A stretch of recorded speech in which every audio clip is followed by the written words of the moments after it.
And also thanks to Mariana and committee for organising other speeches in Australia as well over the last week. Just before I start, I'd like to say I've actually had a very long association with U4, going back to when Brian Dickerson was president. I first spoke here about 1998, 1999, and spoke here quite a number of times, and have always come over and supported U4's mini conferences, etc. over the years. My speech today is actually about waking the sleepers. But first of all, I'll just tell you a little bit about my book. I've been in UFO research since 1975, when I was just a young woman and a young teacher, and a particular incident occurred which catapulted me into this kind of research, which I'm going to describe along the way. It has taken me a long time to write this book because I felt there was an aspect of timing to it, timing to the information, and this is something I'll also talk about as we go along, this issue of timing. Waking the sleepers is a concept that I'm going to speak about today because I think that there are a lot of people who are wondering why they're here on this planet, what they're going to do with their life, why did they incarnate, what is the purpose of this life, how are we going to improve the environment that we live in, etc. All of those questions that crop up as we move through our life and we overcome obstacles and we look at what's happening around us, we start to question these issues. So if we look at the kinds of people who've had contact experiences over the years, they were divided into three quite distinct groups, and you're all probably familiar with those. The early contactees around the 50s and 60s, having experiences which were largely positive with entities that were quite human-like and very gentle and wise. Then in around about the 70s and 80s, we moved into the abductees, who were people who described having less positive experiences, generally with species of greys and other species as well. And then splintering off from that group, but also people who felt they had not been abducted but felt that they had a purpose to these contacts, is the experiencers. Now, because there's been quite a bit of fracturing over the years between those groups, in my book I've actually produced a new terminology that covers all of those groups. And if we look for the commonalities between each of those groups, there's probably going to be less misunderstanding, as there has been in the past, between those groups.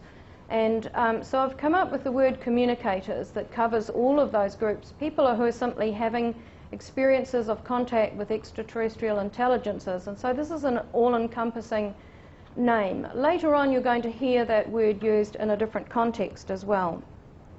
So who are the sleepers? As I said, people who may have memory of contact, people who may have fragmented, very small, sometimes vast memory of contact, people who are drawn to certain subjects and begin to open up as to why they've been drawn to those subjects, and then something unfolds ahead of them. So these are the sleepers, people who have been sitting dormant, so to speak, not knowing what to do with their experiences, not knowing who to talk to, where to go with it, and what it all means.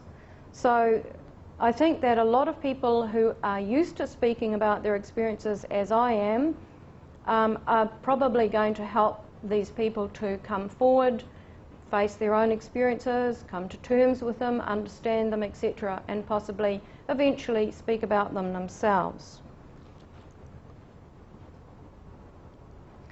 As Mariana said, back in 2005 I saw a video of Dr. Rudy Schild. It was a conference video sent to me by a friend overseas, and as soon as I saw his face and heard his voice, I recognised it. Now, I didn't know Rudy, I'd never met him. In fact, up until that point, I'd never heard of him. But there was a profound recognition when I saw him and heard him speak.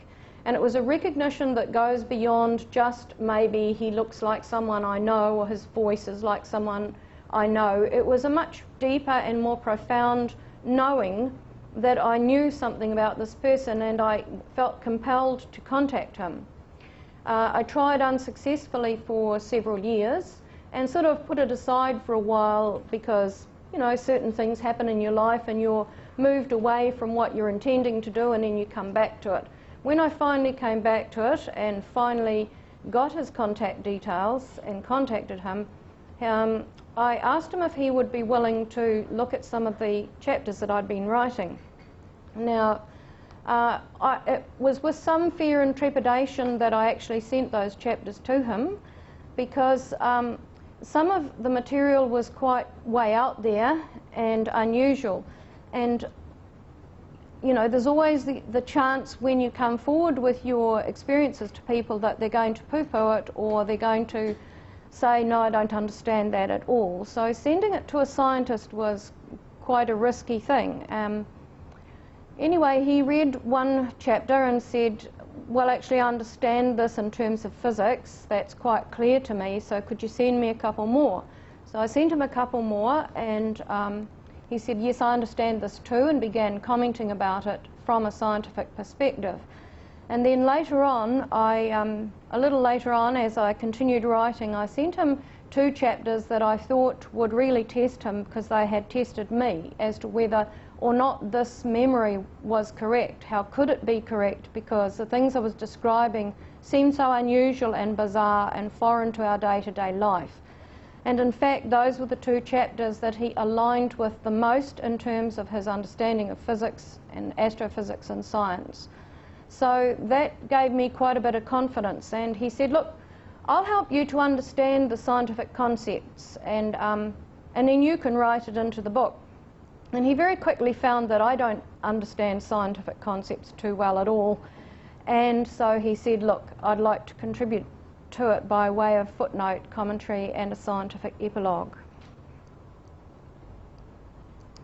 That's the book, and overall it took many years to piece things together. So it was a work in progress, and it still is a work in progress. Our experiences start coming to the fore, and then they continue coming to the fore, and they are still coming to the fore for me, and I'm still having different kinds of experiences as time goes by. So it took about 3 years to write, and that's the product there.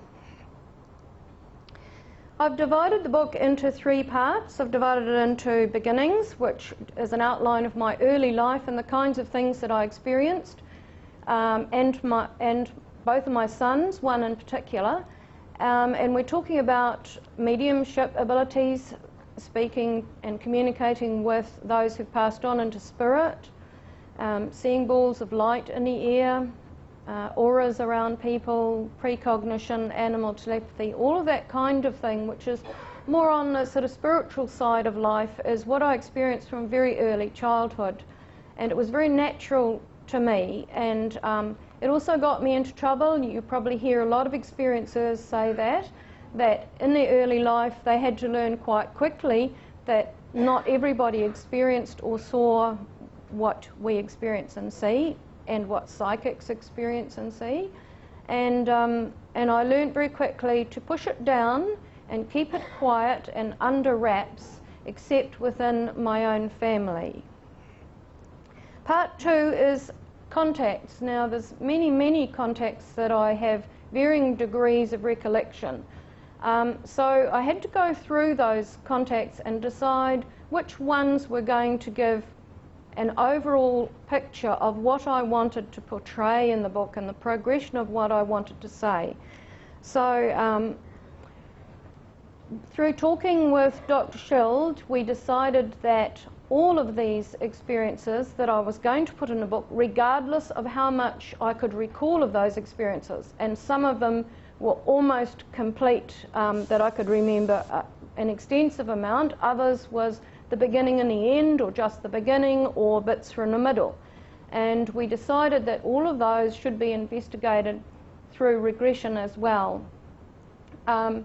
Now there's quite a bit of controversy about regression going on worldwide at the moment, and every now and again that same old lemon crops up where everyone starts saying, you know, it's a bad thing, it shouldn't happen. But I know I can personally separate what I actually recall and what came out in regression, and I never cross those over or vary from that. The last part of the book is the shortest part, and it's called Changes, and that is where I talk about coming earth changes and a number of other things which we'll cover as we go along, including the 3 waves and some of the programs that I talk about. I've seen a variety of beings on board craft. So top left is what I call the ancient grey bloodstock, and you can see that they're very, very lined and folded and quite ancient. Their relationship in terms of telepathy is very, very intense, and they're quite short. So that immediately blows the dialogue people have that only the tall greys are intelligent and useful, and the small greys are clones and are trained to do menial tasks. I've actually never found that, although Brian Dickerson and I had a great old talk about that sort of thing yesterday, and that was very interesting. But I've always found that the short greys are just exactly the same as the taller ones in terms of intelligence and the manner in which they do things, and they have a sense of humour. Top right, that's some human-like entities or beings, like advanced humans, that I had contact with for a period of 10 years, and that was for a purpose, and then it ceased. Bottom left, that's not one of mine or my husband's drawings. That's from a US experiencer called Jeff, who I'll talk about shortly, and that's a mantis entity, and I've seen quite a few of those on craft working with the greys as well as mixed species. And bottom right, we've got the short grey, we've got 2 mixtures on the middle and right. So the middle one is from what I call the rootstock, and you can see that with the lined forehead, but the rest of his face isn't too lined. He's got the classic grey shaped head. And on the bottom right, you've got the elongated skull, what I call the cone head greys. So my experiences began when I was a very young child, but at that time, of course, you're a kid, you're only about, 3 or 4, 5, 6, and you don't recognise it as such. That was in the 50s and early 60s, and what wasn't a lot known about UFOs then. In fact, they were often referred to in New Zealand as flying saucers still in those days. I had quite a profound sighting of a UFO over some hills in New Zealand when I was 8 years old with my family, but these visitations occurred at night quite often. And what would happen is, it was like I could hear someone calling my name inside my head, and I'd wake up. And I would see these glowing figures by the bed, no facial features, just the outline of the form. And they would tell me that they were taking me somewhere, and I would usually sit up, and then everything would go black, and I wouldn't remember anything else until I found myself getting back into bed, and they would be saying to turn and face the wall and thanking me very much. Now, you often hear experiencers say that they get told something by the greys, and they know somehow or other they're not to convey it to anyone, and this was the case with me. I told my mother about these visitations, but I didn't tell her what they looked like in terms of form, because it was like looking at children, but they had very large heads and they were quite spindly and didn't appear to have any clothes on. So my mother, having had a Christian background, and as you did in the 50s, you went to Sunday school in New Zealand, she said, well, they're either the spirits of family members who've come to see you and look after you, or they're angelic. Of course, I knew that they were neither of those, because when I saw spirit people as a child, it was like just seeing you sitting here, but more sort of airy-fairy, more vague. So I didn't know what they were, but I knew that they loved me, and I knew that I loved them. Moving on into my teenage years, I didn't have a lot of contacts, and or I don't recall a lot of contacts from that time. But sometimes they will leave you alone for a while if you've got something in life that you need to get through. And there'll be this kind of guidance going on, but you may not actually see them coming to visit you. And it wasn't until I was 20 and I was travelling on a lonely road in Hawke's Bay, which is a region of New Zealand, and it's sheep farming area with sheep stations and, you know, quite remote paddocks, etc. Farmhouses few and far between in those days. And we saw a light appear in the sky along the hills, and it flicked out. So we went through what J. Allen Hynek, the scientist in the States, formulated. We went through an escalation of hypotheses. That is, we tried to work out what it was, and we started with the logical things of, well, it's a helicopter, because it seemed to be moving very fast, almost in the blink of an eye. Or it could have been the landing lights of an aircraft, like a top-dresser plane coming into a farm at night, just on dusk. So it was late afternoon, golden sunshine, and so we watched this thing hanging in the sky, and then it flicked out, disappeared. We felt relieved, didn't have to think about it anymore. We were down in second gear, about to go along a long straight, about 2 kilometres long. And then my flatmate said, "Oh God, it's coming up behind us." And within seconds, this blazing orb of light, wider than the road, engulfed our car. And one of the last things I recall is feeling the car leave the ground momentarily, hearing an intense buzzing sound that was deafening, and being blinded by this intense white light. I can remember hearing someone screaming. I can remember my flatmate swearing something terrible, and I heard this terrible, terrible scream, which of course was me screaming, but it seemed somehow removed. So there was already this little bit of the Oz factor, which is something some of you may be familiar with, that's associated with contacts and sightings, where everything kind of goes external from your mind, and it seems to be happening out here. So that catapulted me into UFO research at the age of 20. I was a young teacher. I moved further up the coastline with my former husband to teach in a remote area, and began interviewing fishermen and farmers and stockmen, people who worked out in the countryside and out at sea, who had all sorts of sightings in that area. And this was the time of the Gisborne UFO flap. Just before then, lots of sightings are starting to occur, but in '78, when I moved to this rural area, that's when it really revved up, and the whole area I was living in, there were hundreds and hundreds of sightings. And in amongst all of that, the Kaikoura lights occurred, which some of you may be familiar with. One of the top 10, still ranked as one of the top 10 sightings in the world, because it had visual, radar and film elements to it. Okay, so we're going to have a look at several experiences, just to give you an idea of the kind of thing that has occurred on craft for me, and what I can remember, and what has come out also in addition through regression.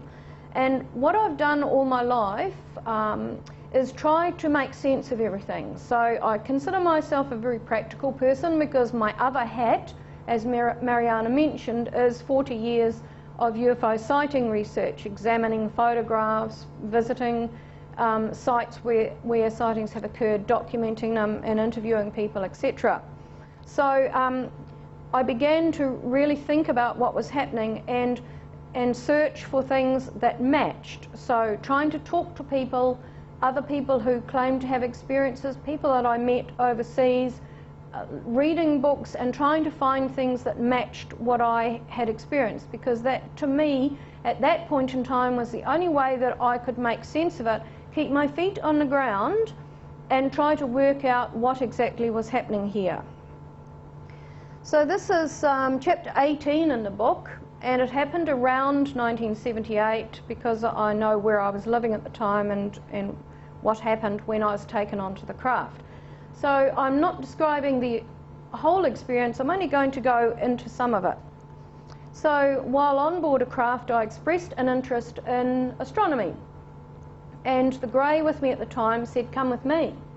We went up in the craft, and as we went up, we seemed to be going around in a spiral, stairway and corridor until we got up the top somewhere and went up a short ramp and into a small unusual room, which I could see was square, but I could also sense some other spatial quality about it. It was like walking into a circular fishbowl, and I couldn't work that out because I wasn't actually seeing like a glass circular structure or anything like that. It was just a spatial thing that struck me as I walked in, and he told me to ignore that, please, because you need to look at this screen, which I nicknamed the galaxy screen, in order to make sense of what was happening in the room. So this screen was sort of like this lectern, but much lower and much longer, a rectangular shape, and it was like a dark glass, and it was completely overlaid, if people up the front might be able to see, with a grid in a pale fawn colour that just completely divided it up like a massive graph paper. And he demonstrated what he could do by touching one grid, and by using his sense of telepathy and consciousness, I'll call it consciousness, and you'll hear more about how they do this a bit later on.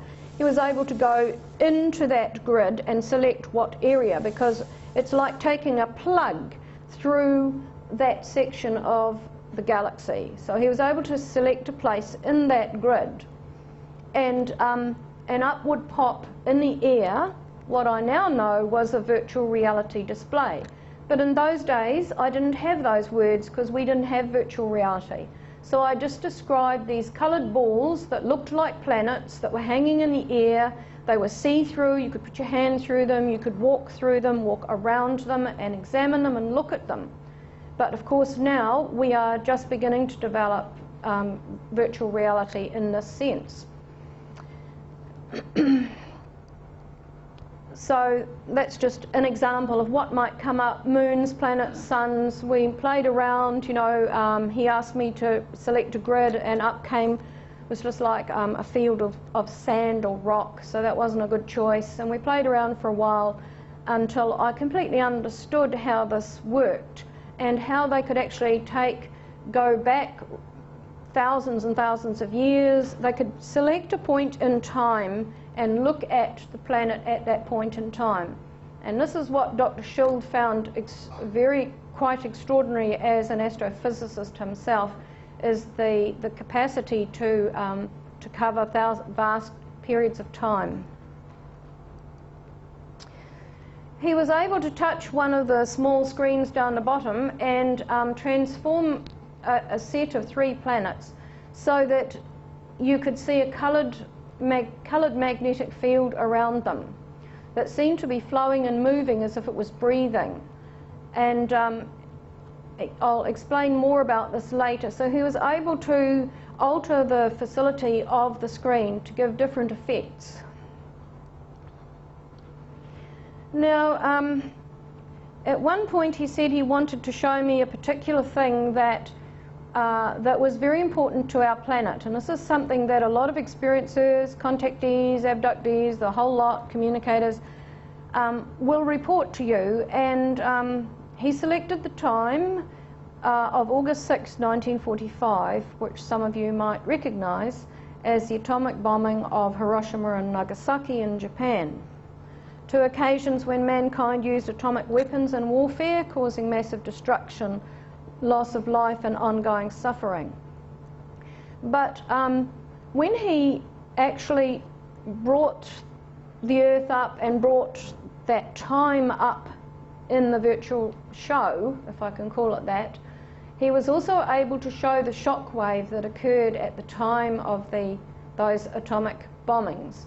Now, modern day high-speed photography can now show shock wave from explosions, from an explosion, a bomb, even a bullet travelling through the air will create a bow wave and a shock wave as it hits. And if you can imagine those explosions occurring, he showed me how the shock wave travelled out into our atmosphere, into our solar system and beyond. So the lesson being given is one given to many experiences, etc., of how we might destroy ourselves. He's showing the Earth's magnetic field and it's exploding outwards. I can see the effect of the explosion reverberating right out through the solar system and further out into the galaxy. There's the explosion from Hiroshima. Top right is the city beforehand, top bottom is what was left. And he made the point to me that if we continued in this way, time could stop for you. There will be nothing left of you on the grid. And by the grid, he's talking about on the galaxy screen, we would disappear. If you want to go to Google, this is just something for your information. I think this is something you sent out recently, Dudley, I'm not sure. Anyway, if you go to a time-lapse map of every nuclear explosion, 1945 to 1998, you'll see an amazing little video. It starts slowly and you see, first of all, the first atomic test in the US. And by the time you get up to the 60s and 70s, it starts off with one here, one there. And by the time you get to those years, it's just all over the place, including Central Australia and very close to New Zealand. And if you can imagine the shock wave from each of those are the countries that were doing these tests, and the sum was 2,053 explosions over that time. A good friend of mine, Captain Robert Salas, who was on duty at Malmstrom Air Force Base in the late 60s when a UFO came down over the base and shut down the Minuteman missiles, which were being brought up from underground at the time for test procedures. He had a call from upstairs from one of the guards to say there's a big light over the base, I think it's a UFO. He thought they were joking, ignored it at first, but then got another panicked call and realised that this was fact and started to go up the top. Now, this UFO, or light that came over the base, it shut down all the computer networks, shut down all the controls, the missiles shut down, and it took them several days to get it all back up again, and it apparently happened at another nearby base as well. And so this is this message of what we are doing by continuing this foray into nuclear, nuclear warfare. He's written this book, Unidentified, the UFO Phenomenon, and it documents his journey through doing Freedom of Information Act applications to find out what happened, because they had to sign confidentiality agreements. Nobody was allowed to talk to anyone else, and years later when he retired he decided to investigate all of this and has written a book about it. It's a very good book to read. It's actually quite shocking, and Robert has a lovely way of expressing things. He has this soft, gentle but powerful way of expressing things so that it really leaves you with a deep impression. If each of us commits to the idea of the complete and total abolition of nuclear weapons, together we will have prevented nuclear war. Most of us don't really think about the nuclear issue too much, certainly perhaps not in Australia and New Zealand, but I'm sure that there are a lot of countries who live under the threat of this kind of thing who feel very differently about it. Okay, so moving on to chapter 23, Passing Through the Planet. This is one of the ones that I sent to Dr. Schuld. I thought that he would, it would be a stretch too far for him, but he actually loved it, so that was good. I had almost total recall of this experience, where I remembered being taken on board a craft in quite a complicated procedure, which I won't go into here, and taken on to a larger craft that was manned by the Greys, but we were in a hangar and we were waiting for a group to arrive, and I was just told that they were going to give me the experience of flying a scout craft. I didn't know what to make of that. My recollection was that I was quite panicked. I didn't know why they'd selected me, and as soon as I had that thought, I was told, it's okay, you're not special, we do this with lots of people. And we want to see if you can take the knowledge that you've gained from the Greys on how to use conscious technology, their technology, which has particular energy about it, if I like to express it that way, and apply that same knowledge to very similar technology used by this human-looking group. And I recall seeing a group of 5 humans, I'll call them that, very advanced-looking humans walking towards me. And they looked very serene, tall and slim in tight-fitting pale jumpsuits. And I felt very insignificant at 5'4", because they were all very tall. They towered over me. And when they spoke to me using telepathy, it had a different sense about it to that which the Greys use. The Greys, it's like listening to someone speaking with an Irish accent and then listening to someone speak with a Dutch accent, if I can put it that way. But you're still hearing the same language, or telepathy, but it has a different slant or angle to it. So I was taken onto the craft with only 4 of them. 1 remained behind, and we went through a very interesting procedure. It was night time when I was picked up, of course, and the next time when the window screen opened, that's me in the pink nightie, I could see that we were now somewhere else, probably the northern hemisphere. And why I guess that is because the hillsides that I was looking out at were covered with beautiful red, orange autumn leaves. And it was just like whole hillsides of them, and we don't really have that in New Zealand. We do have areas where, you know, in the South Island, for example, you have a lot of autumn leaves, but nothing as profound as what I saw here. So I'm thinking maybe Canada or the US, something like that. And there were high tension lines, like pylons. That's interesting because often you get reports of craft hovering near power lines. This was a small scout craft that had 5 of us in it. Now the console reached out into the middle of the craft, and you can see my right hand has got I've got a lever in my hand. So I was told that there were 2 modes that could be used to fly this craft. One was thought, and one was manual, using the lever. I naturally thought that the manual mode was going to be easier because I drive a car. I had also flown a glider, so I knew about a joystick. But this lever was very different. You could put it forward and back, left and right. There were grooves, but you could also circulate it and you could pull it up. And some years later, in fact quite recently, in talking to one of my colleagues in UFOCUS NZ, who's a pilot and a retired air traffic controller, I gave him my chapters to read, my manuscript, just to get his thoughts on it. And he came back to me about this one and said, this is like the control stick that's now used on Airbuses.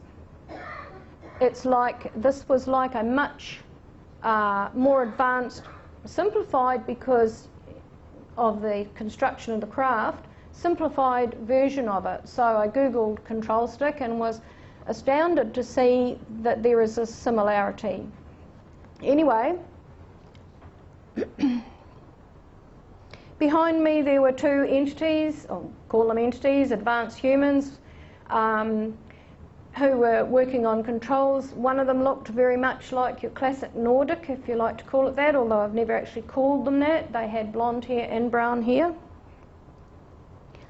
And going back to that, I had to move the craft forward using the stick, and I soon found, having been instructed on how to do both modes, thought and using the manual stick, I actually found that the thought mode was much easier. And he explained, what I call the lead male, explained to me that thought is instantaneous. It bypasses all the muscles and the tendons and the messages that the brain must give to our physiology in order to execute a physical movement, whereas thought is instant. And I had to modify my thought when I was using the telepathic mode. So it was like going from a telepathic whisper to move a little way to a telepathic shout to move it further. And it's, although you may say in your mind move forward, it's actually your intent and don't ask me how this works, but it's the way that consciousness works with their organic kind of technology. So I actually ended up finding the telepathic mode much easier. And then they gave me one hell of a fright, because they said that they're going to take me home through the planet, but in effect through the planet. And of course the first thing that cropped up in my mind, you know, was magma and going through the crust, and really quite fearful of what may lay ahead. And he explained to me that there would be a shift in the status of the craft, so that in effect it would sort of go out into beyond the atmosphere, then come back in, and at some point it would move outside of the reality, outside of the dimension or the status that we're in, travel along and in effect go through the physical planet and then come back in again. That's how it was explained to me, very simplistically, because time was short and I am not scientifically minded. But as we went right out, I can remember seeing the curve of the planet, seeing everything recede, and experiencing maybe a little bit of what some of the astronauts describe when they first saw the Earth as a blue ball hanging in the void. And I think, I can't remember the name of the man who coined the Gaia theory. It was rather like that. It was an epiphany moment of seeing everything recede that you know is chaotic, or all of the struggle happening on the surface of the planet just disappeared, and you just went out and saw this breathtaking vista of looking at the beauty of the planet. And that's what really struck me, more than even learning to fly this craft, was the beauty of the planet. A change in the status of the craft and everything in it would take place. There would be a shift, a temporary phase of movement from one place to another, and in that altered reality we would pass through the planet from point A to point B. The landmass came closer again, but within a few seconds the view transformed, spiralling clockwise into a cone-like form. So that's actually the window screen I'm looking at, looking out the window, seeing this spiral take place.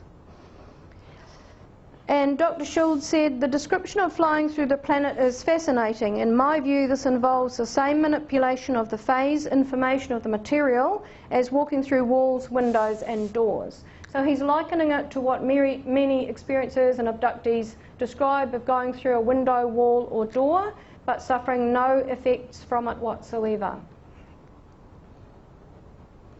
We plunged into darkness, and by that I mean that the screen went black, everything went quite dim inside the craft, and all that I could see were these strips of colour like static going up and down on this screen, and there was a high-pitched humming, whining sound that eventually descended into quite a loud and unpleasant grinding sound, and then it just stopped. And again, Rudy says, Suzy's description that flying through the Earth's interior produced images of a dark tunnel-like cone or vortex on the window screen suggests again a process dominated by spiralling waves related to consciousness. So everything about the craft was to do with consciousness and shifts from one form or shape or density to another. Okay, so moving on, we look at chapter 29, the test, part 1, an alien internet, in 1993, and I was aged 38.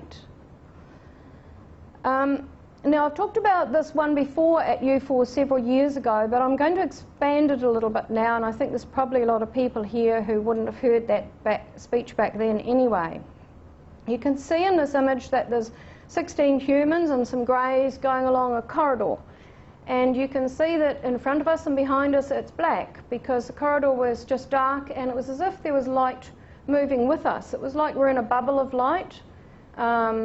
As to whether our bodies were reacting with something emitted from the walls, I don't know. But there was no lighting. It was just moving with us, so to speak.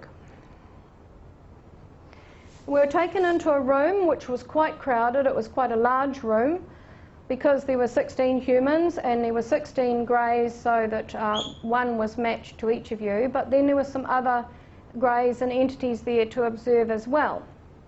And up the front there were these guys that I showed you before.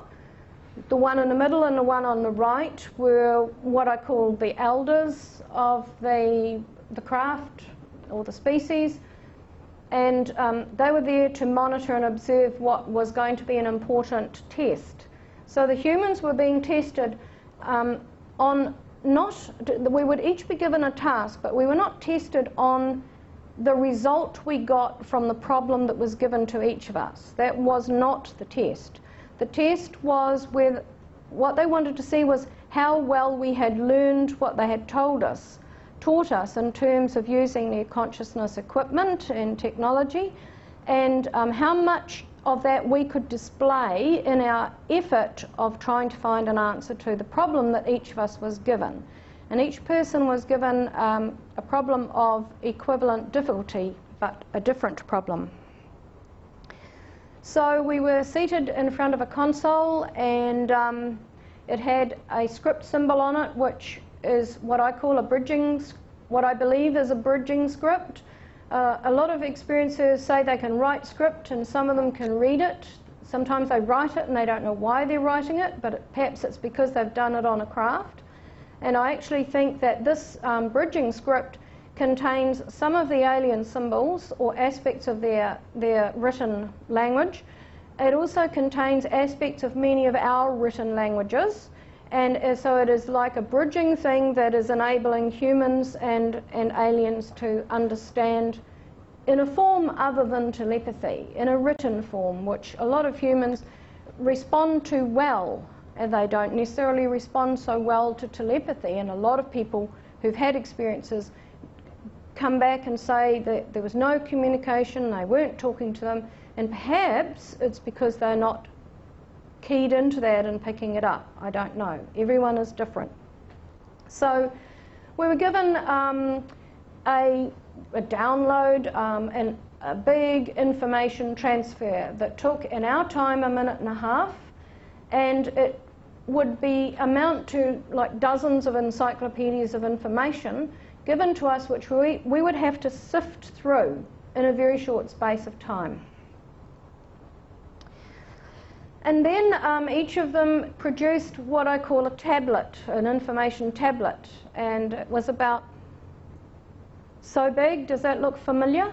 The greyish kind of screen, although it didn't have a back to it, it didn't have a surround to it. So it was like holding a small X-ray sheet, but I now believe it was a very much more advanced version of what we would call a tablet or an iPad. It had things inside it, which in those days, of course, I hadn't used a computer. It was 1993. There were no computers in New Zealand, bless New Zealand, except perhaps in institutes. There were some in government departments, hospitals, etc. Scientists may have had some, but the general run-of-the-mill people did not.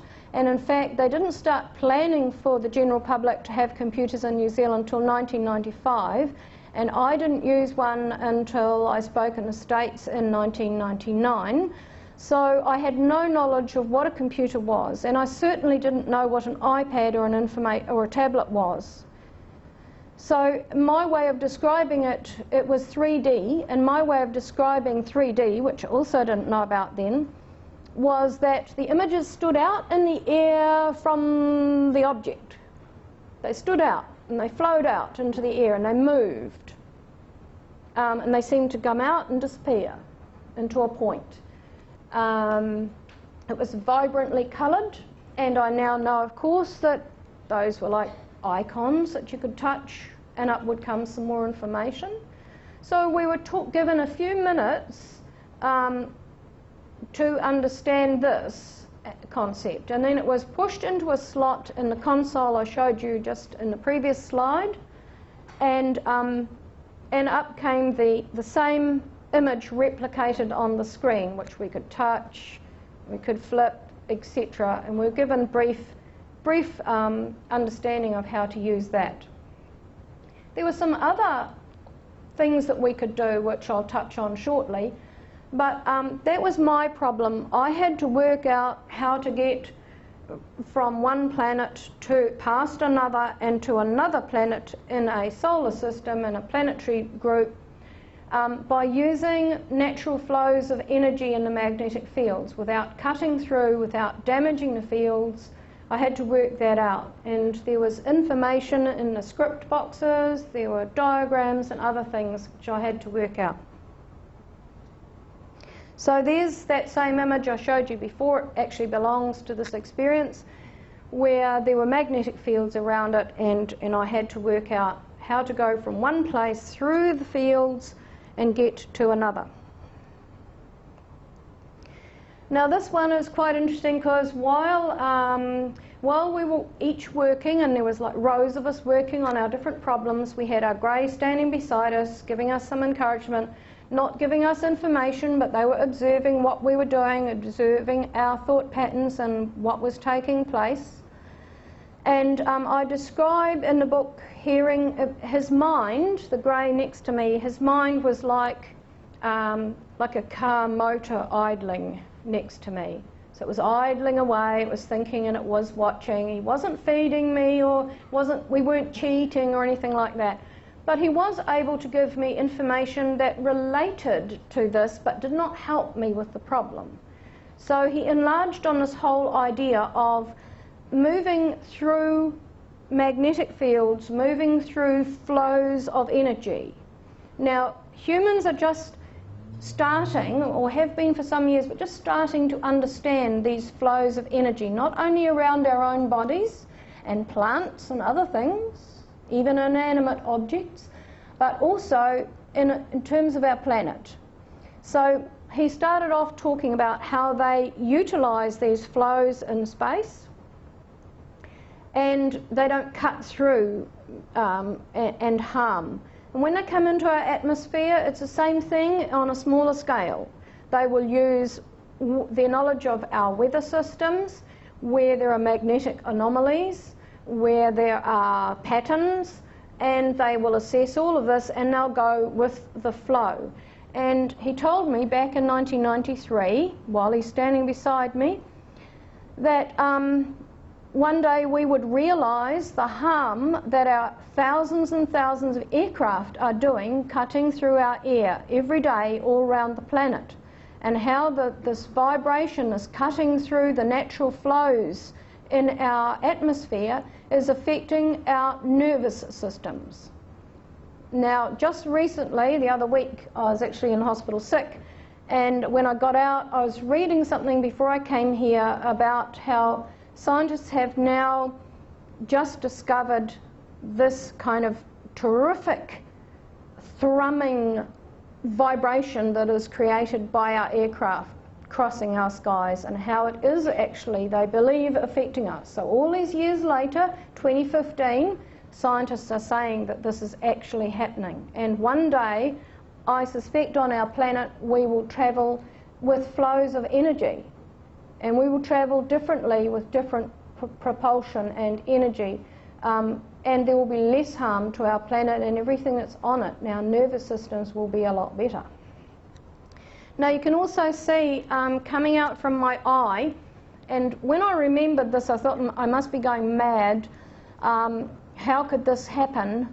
I had to really question it, but I was able to create a hologram. So I could select a piece of data, and while I'm looking at the flow on the screen or whatever I had up on the screen at the time, because we could access this vast database, which I now suspect was a massive internet through this computer.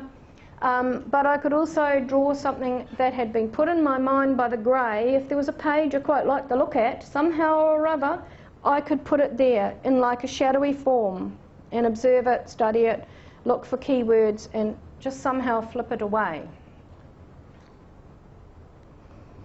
Now I'm going to talk to you just briefly about depth reading script, because this is what we had to do with the script on this occasion, and it's very different from what I call the flat script that a lot of people write and read. So the script might be grouped in a specific way. So you might have a piece right up in a corner. So the placement of the script on what I call the page or the display was of relevance. And there may be two script things which somehow or other work together. But when you access the script, you did not click on it, they were not icons, so you did not click on one of those script symbols and up come another page. You somehow or other took your mind, your consciousness into that script. And this is very, very difficult to explain, this concept. And I've called it depth reading because you go deep, deep, deep into the script. And it's like going down a dark tunnel that has branches off, like rabbit's warrens. And you're scanning through this information at tremendous, tremendous speed, which you are taught from early childhood how to do, until you find what you want, and then it's like you wrench it up into your brain, and there it is. So these were the kinds of skills that they were wanting us to display. They were observing, they could get into our minds and see exactly what we were doing. So it's like taking the back off a piece of a watch and seeing all the gears and the things going round. They were able to get into your brain, observe what you're doing, and check out if you're covering all the bases. Right, so I was contacted a little while back by an experiencer in the States who said that in 1974, this relates to this depth reading. He was in a semi-awake state, he'd just woken up, and he saw an array of technical symbols and equations pass before his eyes. He thought it was before his eyes, like a screen coming down, or it could have been actually in his mind, he's not sure. The long array passed too quickly to focus on any one thing at a time, but he felt it represented the vast makeup of something quite simple and familiar. And he thought of a cheese sandwich.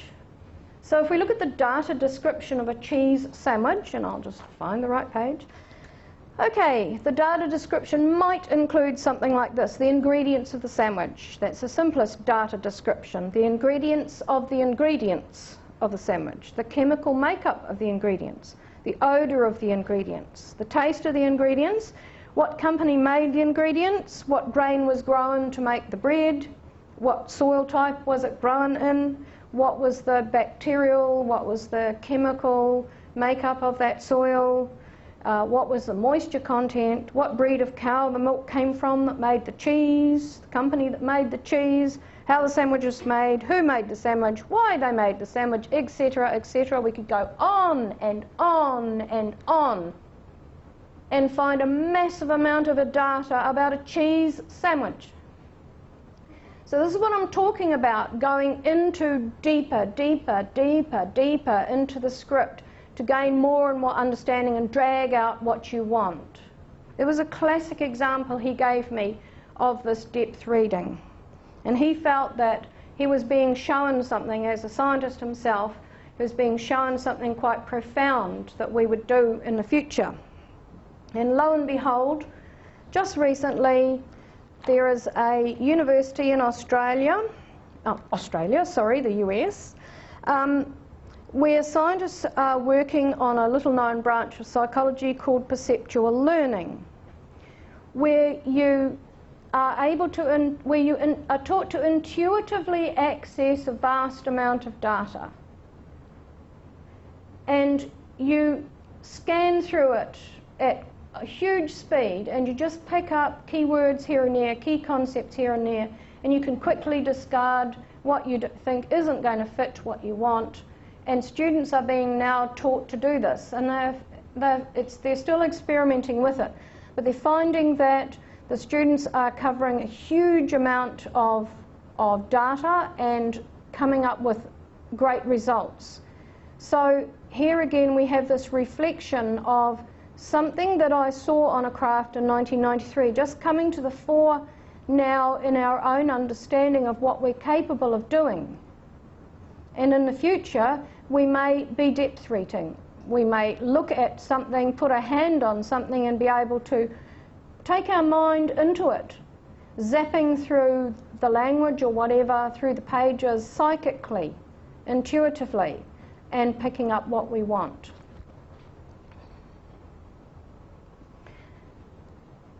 Okay, moving on to the second part of this experience. So after the test is finished, 16 humans, 4 of them made the grade in terms of utilising skills, and I was one of them with 3 males.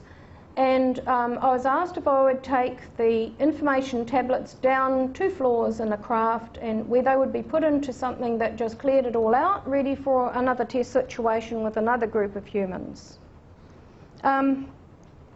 So I entered what I called a long time ago a light elevator, and that's the light elevator that I'm emerging from, and it looks a bit like liquid. It was like liquid light is how I described it. Intensely blue, sometimes intensely white with blue, swapping between the two.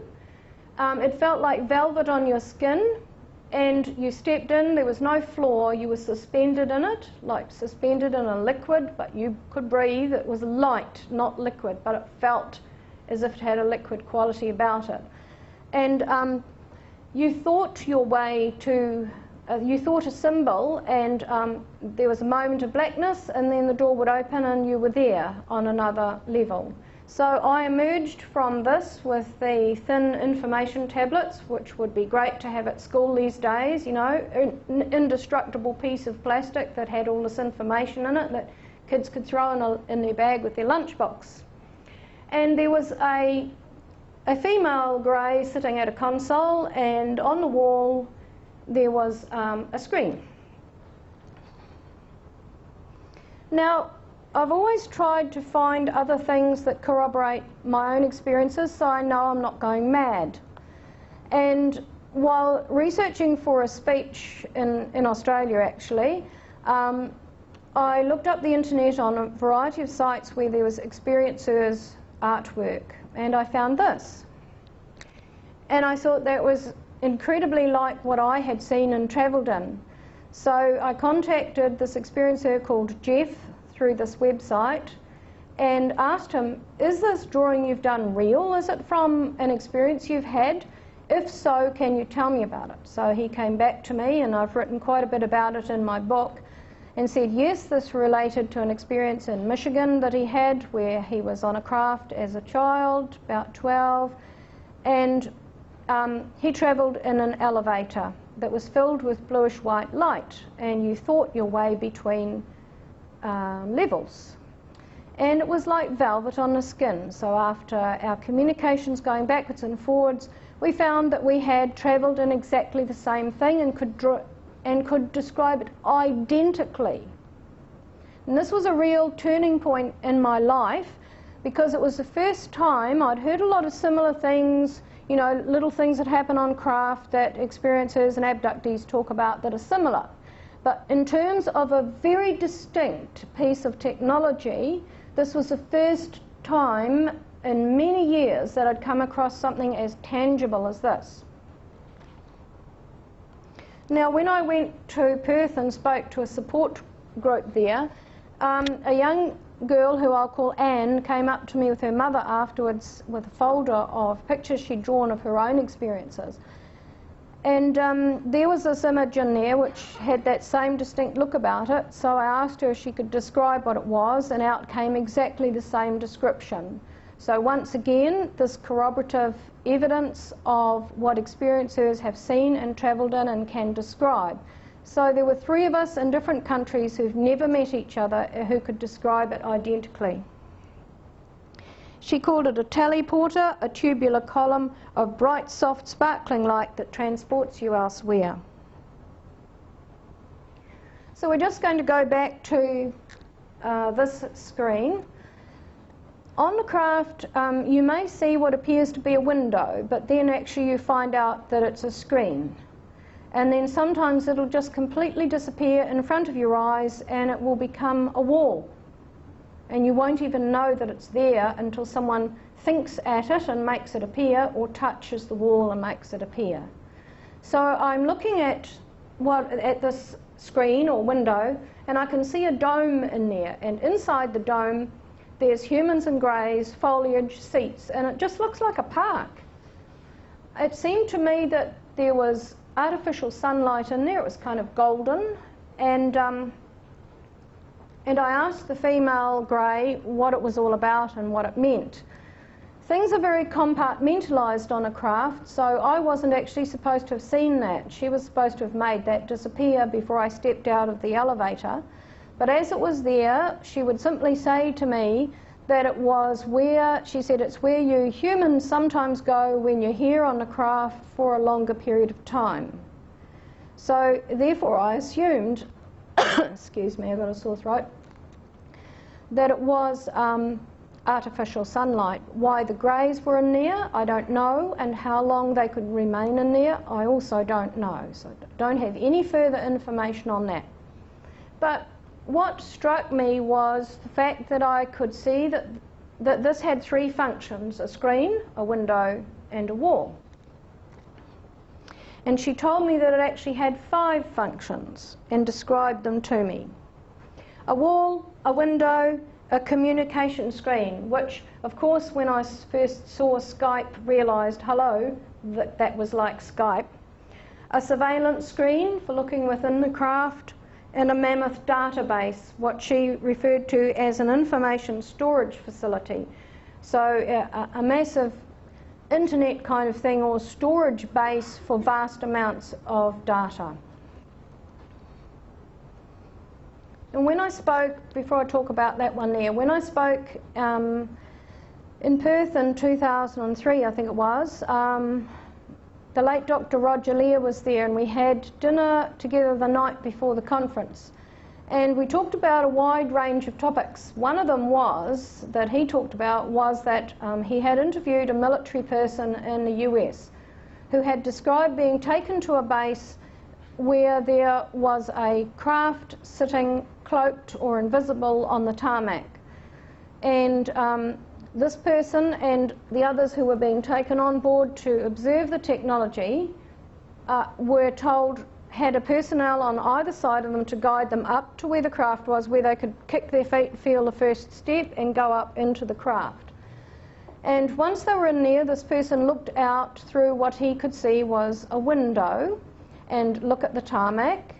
But someone inside the craft, one of the other military people, said, well, actually it has 5 functions, and described exactly the same 5 functions that the female grey outside the light elevator told me about. So this was another piece of corroborative evidence from this same episode, which I said to Roger, can I use that in my speech? He said yes, so I did, and was very delighted to have found another important factor to this event.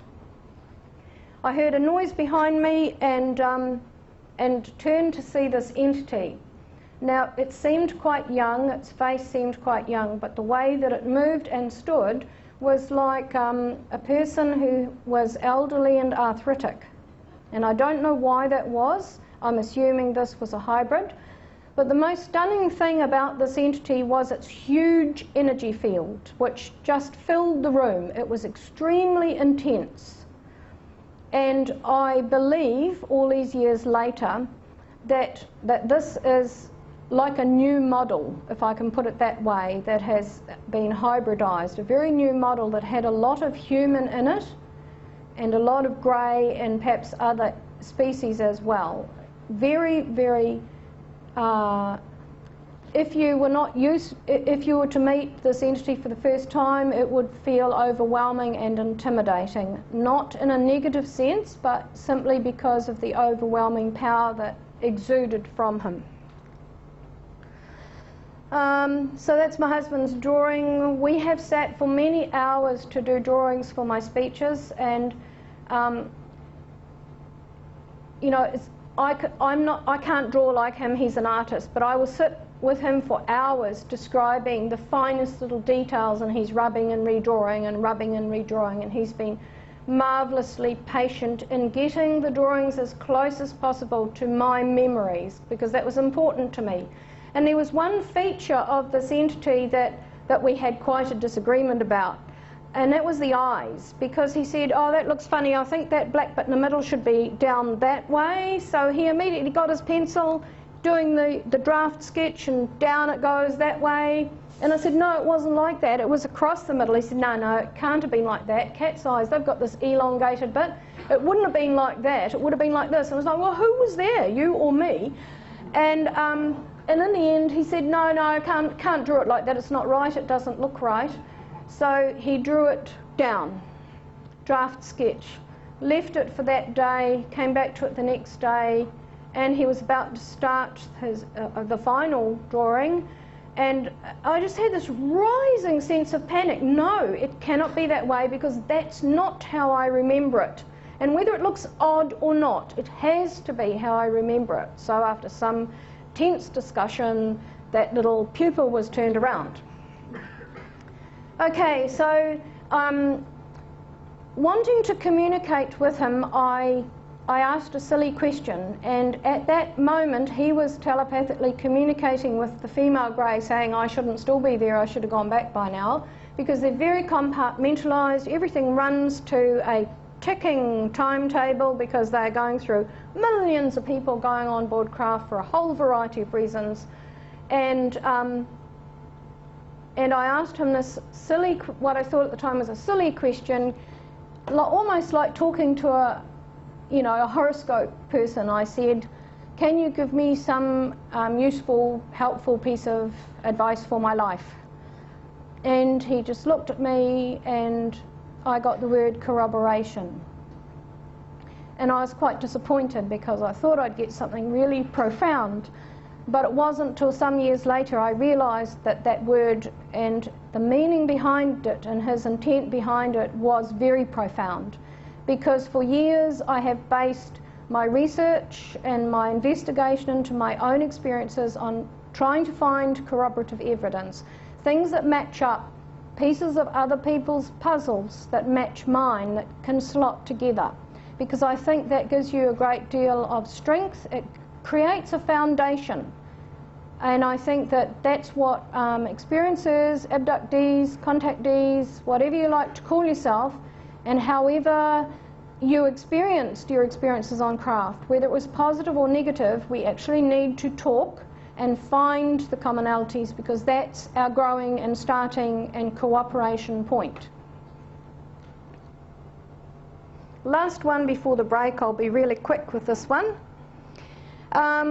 Chapter 16, interacting with our universal energy fields, again 1978. I'm not going to talk about the experience, I'm going to talk about the craft just quickly, because it involves corroborative stuff again. So I saw a Saturn-shaped, I was taken into a Saturn-shaped or walnut-shaped craft with a flange around the edge. I could see that that light band across there was see-through. You could see out into space of the night sky. That flange was actually a hangar, and then you went into the interior part of the craft, and the grey who met us on this occasion gave us a visual image of what the craft looked like from the outside and a description of it. So once again, looking for corroborative evidence prior to speeches, I came across Dr. Bruce Maccabee's article on his website about the fantastic flight of JAL 1628 in 1986 near Anchorage, Alaska. That's Captain Kenju Terauchi, and this is what he saw. That's his drawing, the silhouette of the craft that he saw, silhouetted in the lights of the city of Fairbank below him. He saw other craft, smaller craft that came in front of him. He could feel the heat from their propulsion system on his face, but when he turned to the left, he saw a gigantic spacecraft. And if you look there, you can see, this is his drawing again. That's his idea of how big his big 747, I think it was in comparison to the craft. So if we put the two together, he saw lights going in and out of it, I saw craft going in and out of it. And in his drawing, you can see on each end, he's isolated a piece of the flange, and he said it was light. It was like white light. And in my husband's drawing he did for me under my instruction, you can see that each end has that white light again. and that's because you're looking through. If we can imagine that the roof was made of a glass-like see-through stuff, you're looking directly through it, so it's going to look a lot whiter than this bit where you're looking through it and into the wall of the craft. And we'll leave it there. After the break, I'm going to go in depth about telepathy, the dual soul, the three waves, and what I believe it's all about, my version of it at least. Anyone got a question before the break? Yes. When you were a child and they asked you to have a face the wall, Because I didn't see the way they appeared and disappeared. Because if I'd seen them go through a wall, I might have freaked out. I had no idea how they came and went, and it was like the fact that I would even care was kind of removed from my mind. So everything was kept nice and simple for a child. I didn't see their facial features, so I wasn't afraid. Yes, these aliens, what do they look like? Are they humans like us, and how long do they live for? Well, I think some of them live for hundreds of years. There's one that I called from childhood the grandfather, and that would be, you know, I'm 60 now, so he's been around a while, and he doesn't look any different. So where they come from, I've been told that the greys that I've had association with travel through space, and they seed planets, and they do a variety of other jobs. Yes? why are they here? That's what I'm going to go into after the break. Yep. Yes. Hi. Yep. Hi, Megan.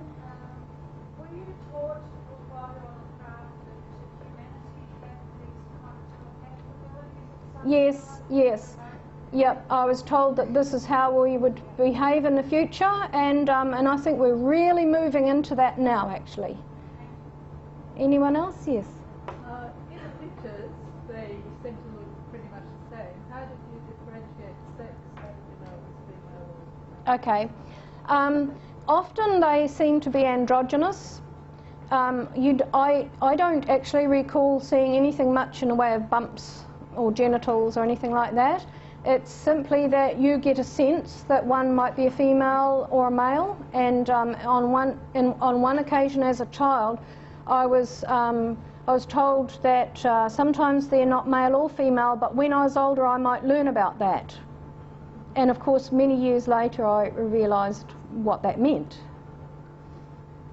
Anyone else? Yes? Have you encountered any robot alien that has no soul? No, I haven't.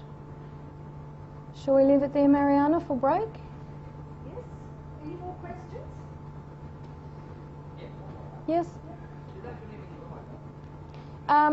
I don't know that they believe in God, but they have talked about great power, and Rudy and I have talked about this, Dr. Sheldon and I have talked about this at length, what we see as the vast field of consciousness, what he calls dark energy.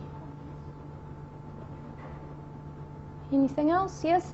Does the Greys have any relation with the I have never seen a reptilian, and I have never seen a reptilian on the grey craft, the species that I've had contact with. Yes?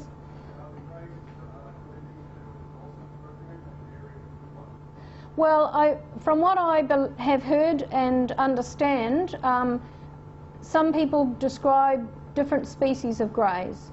Certainly the species of greys that I've read about with Dulce is a negative species of grey.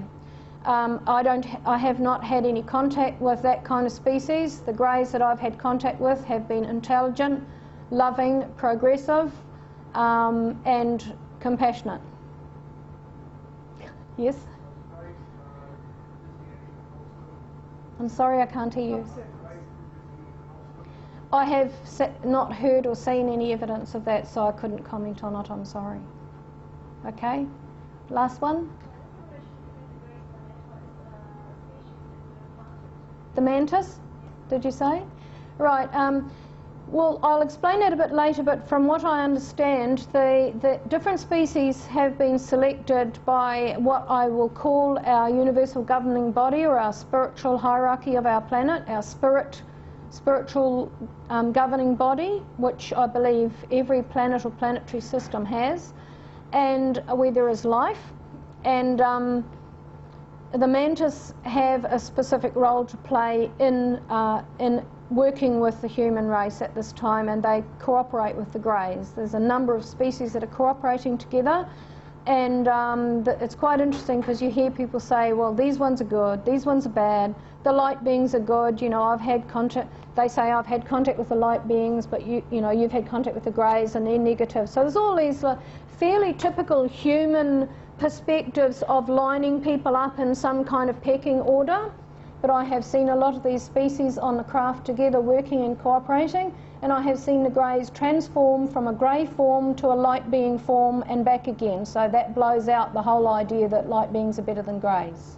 And we'll leave it there. Thank you.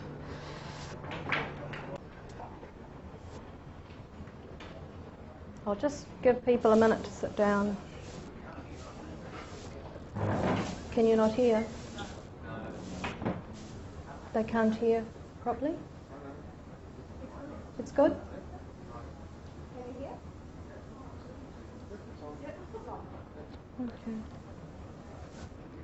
Okay. So the second half of the presentation is going to broaden things out a little bit to look at some issues that face ufology and face communicators. We're also going to look within that at a few more experiences, but in a more general sort of a sense, not looking at specific technology, but at issues within those experiences. So let's have a look at disclosure. We hear a lot about disclosure at the moment, and I have great admiration for military personnel and former governmental personnel who've come forward under the Disclosure Project. Not an easy thing to do. In many respects, it's similar to experiencers coming forward and saying what they've experienced. Very different field or different status, but still just as difficult to come forward. So I think it is great and that they have done that and are continuing to do that, and that's just one small part of disclosure, but it's one that the public finds easy to accept because some of those people are what you might call high credibility witnesses. So in New Zealand, with the research group I founded in 2000 to sort of formalise what I'd been doing since 1975, I work with 2 air traffic controllers and a pilot, an engineer and an astronomer. And in the background we have a number of other professionals, a clinical psychologist, a doctor, a neuroscientist, etc., and Dr. Rudy Schild, who are there in a consultancy capacity.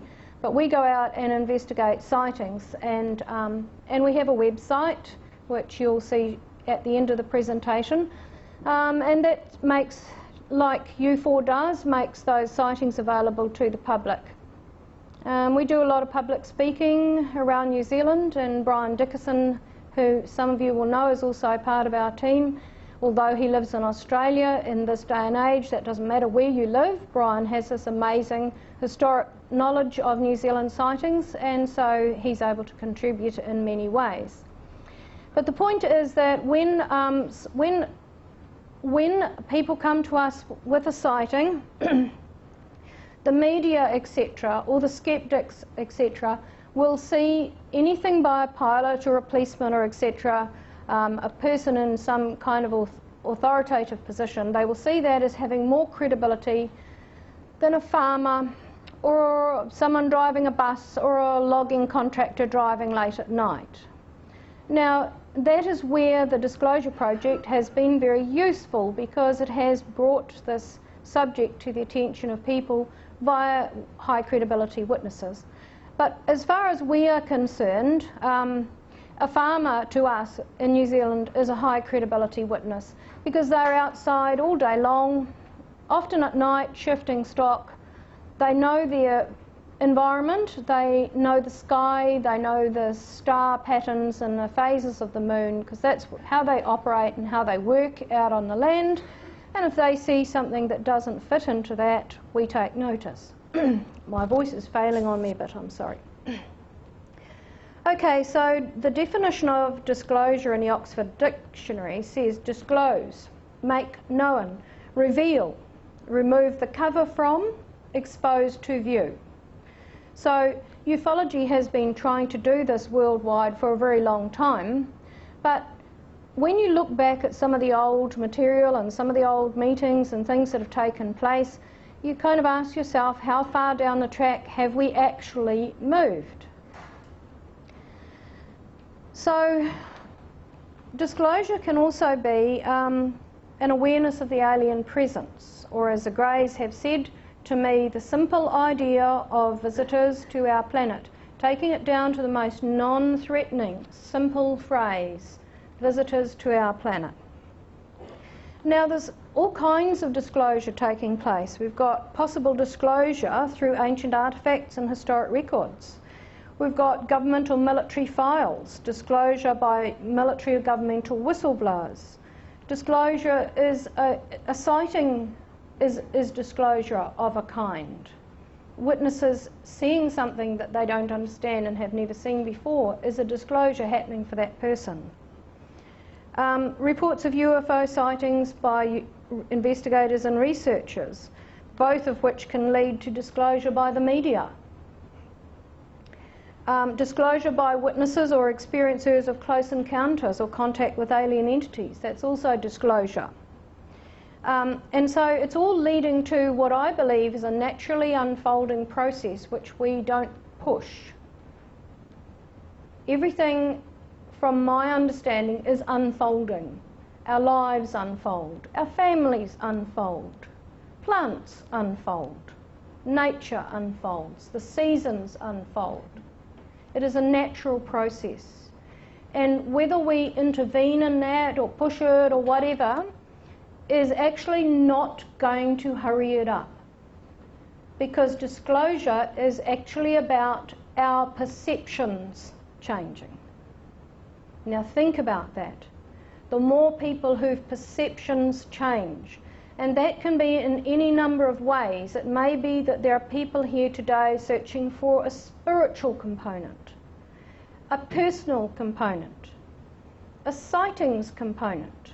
You're all here for a variety of reasons. You attend meetings like this for a variety of reasons. So disclosure is going to be something different to everyone. So it's a personal unfolding that then becomes a conglomerate, a group unfolding, a planetary unfolding. And it will happen whether we intervene or not. Because that's the state of evolution we are on as part of our galaxy, as part of our solar system. But to me, most of all, is that the aliens themselves are driving and leading disclosure, whether we realise it or not. We may document a sighting and say, well, that's a form of disclosure, but who allowed the sighting? Very often people who've had contact experiences, it has started with a sighting. It has started with an interaction with a craft, a sighting of a light that turns into something else. And then maybe a long time later, as their life unfolds and as their understanding unfolds, they realise that there's been a contact. So then another component of that sighting comes out and it takes on a new form. And all of this happening around us all the time is disclosure. So this little cartoon-like thing my husband has done for me at the last minute, because I wanted to demonstrate this. If we like to look at this side here, so this side of the ravine is people's level of understanding, and we want to increase it by taking them to the other side of the ravine. And in between there's this great gulch, a ravine with a dangerous river and sharp rocks at the bottom. And if we just throw a rope across and say to the public, okay, haul yourself across there. If you fall in, well, sorry, we can't do anything about that. But if we get some to the other side and they're still alive by the time they get there, that's okay. If we lose a few, well, so be it. So the rope is like a tentative, delicate structure between having not much knowledge about the UFO phenomenon and having a greater knowledge about it.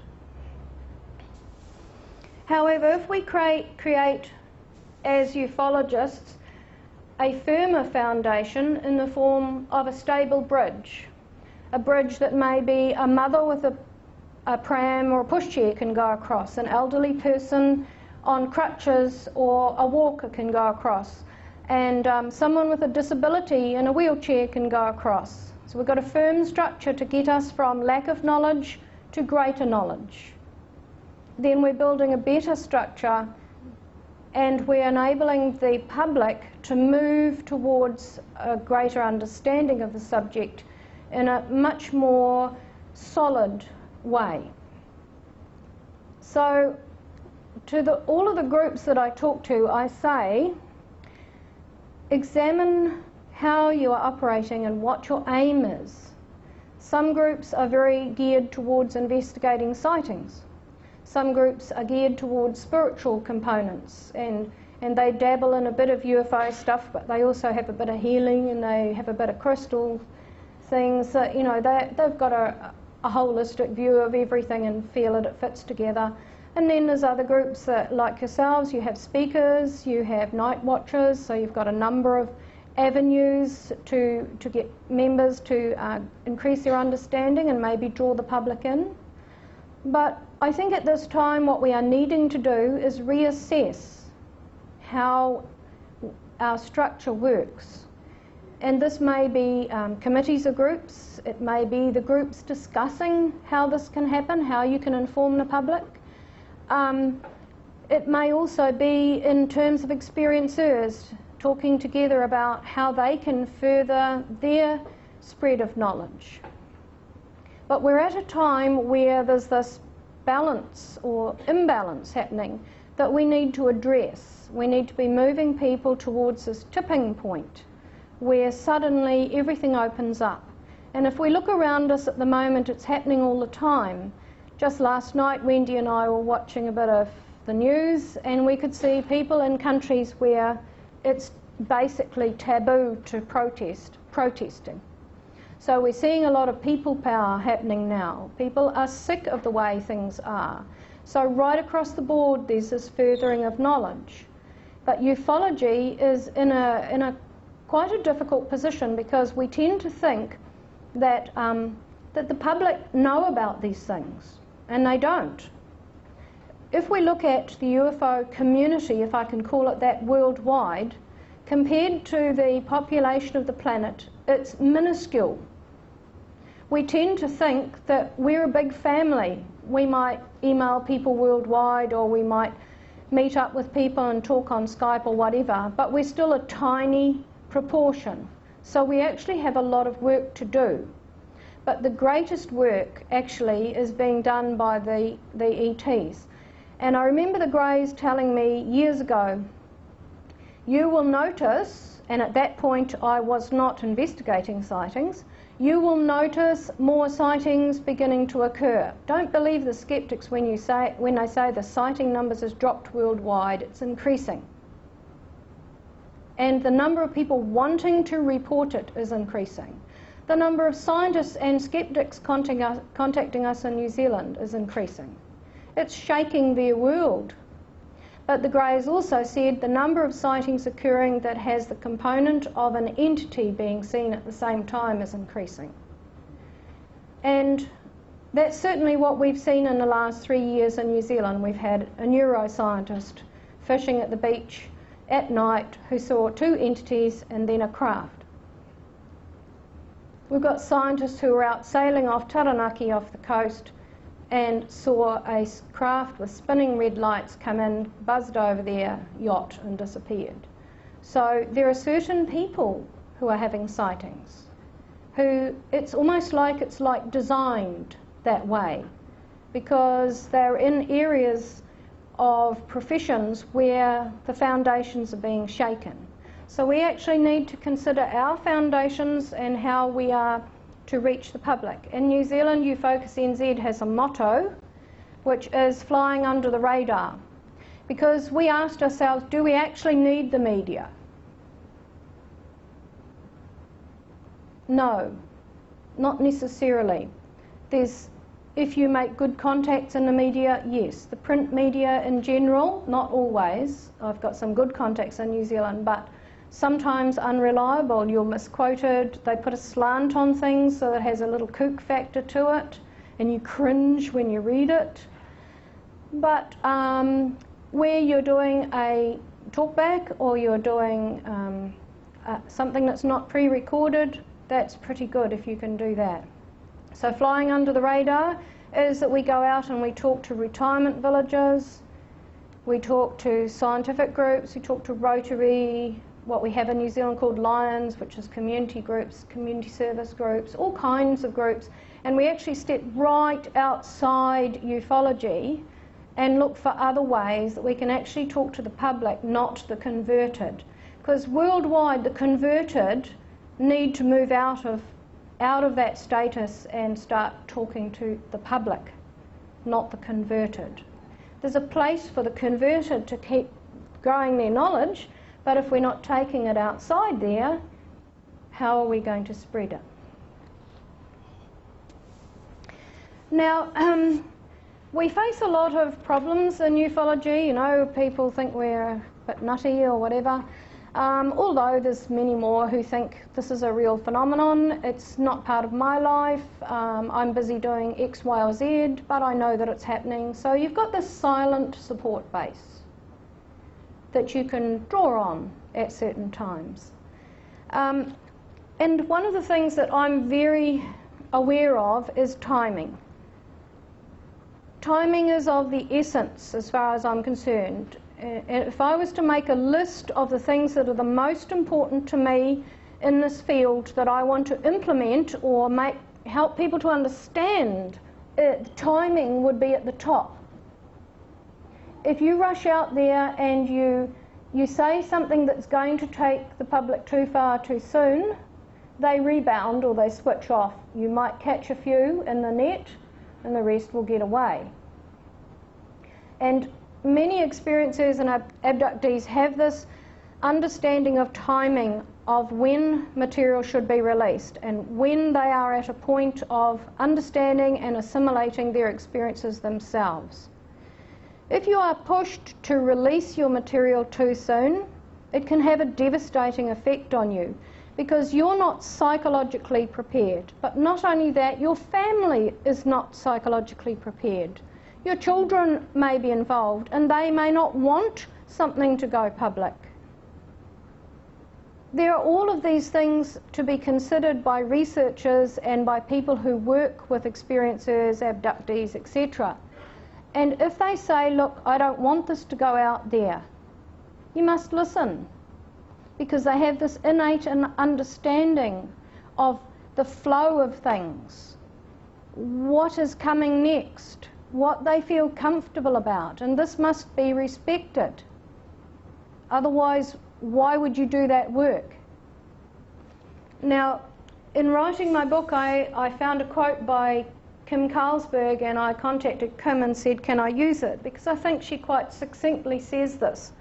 Perhaps people of contact have indeed inherited knowledge of great importance that can only be extracted at precisely the right timing. Given all the variables of a changing world, the determination of that timing may need to be realised instinctively rather than by a designated date. So if you're not ready for something and you don't understand the material and you're sitting out there in this audience today and you're an experiencer, don't let anyone push you to release it before you're ready. And if you feel it should be kept quiet for a while and mulled over, or if you feel there's a reason why it should be maintained in silence for a while, follow that feeling.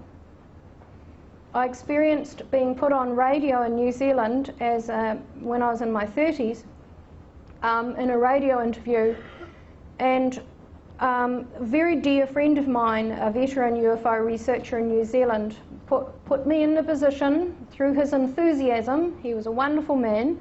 But through his enthusiasm, he put me in the position of feeling obligated to him. And through that obligation, I felt I should comply with his request to go on radio. And I don't have the time to go into it now. I describe it in my book, but it was an awful experience. And what I learnt from it was that I was not ready to talk, and I should never have been pushed to talk. And I was taught a rather timely lesson, because a week or so, 2 weeks before the interview, I was away with my 2 sons in a cabin, and I woke at night as if someone had called my name, and 3 greys came through the wall. And they came up to me, one bent over me and was like scanning into my mind, put his hand over my forehead.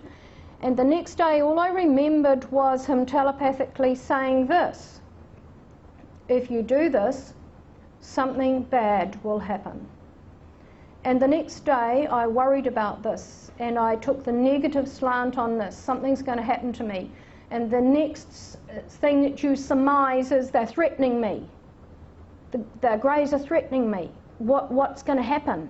You know, what am I going to do? What's going to happen? And it never occurred to me. It was just right out of my mind that it might be the interview. So the interview went horribly wrong, and you can read about it in my book. And I went into a slump, putting it nicely, for 2 weeks, feeling really sorry for myself, because here I was going to step out and say something, feeling obliged to do so because my friend had asked me, and then finally realised that I'd learnt this really timely lesson, that they weren't threatening me at all, they were trying to warn me. And the thing they were warning me about was the radio interview. So everyone who's had contact and encounters needs to go at their own pace, and don't let anybody dictate that pace, because once that happens, you might feel you've taken 10 steps forward, or that might be what they're convincing you're doing, but in actual fact you'll end up taking 20 steps back. Another issue that can face people like myself can face is feeling like you're the afterthought on a conference schedule. That's happened a few times, where great credibility is given to the researchers describing what you've experienced, but when you describe what you've experienced, people go, oh yeah, okay. Not so much now, because things have opened up a lot, but certainly when I started back in the 90s, that was the case. And when I spoke at the Laughlin conference in the US,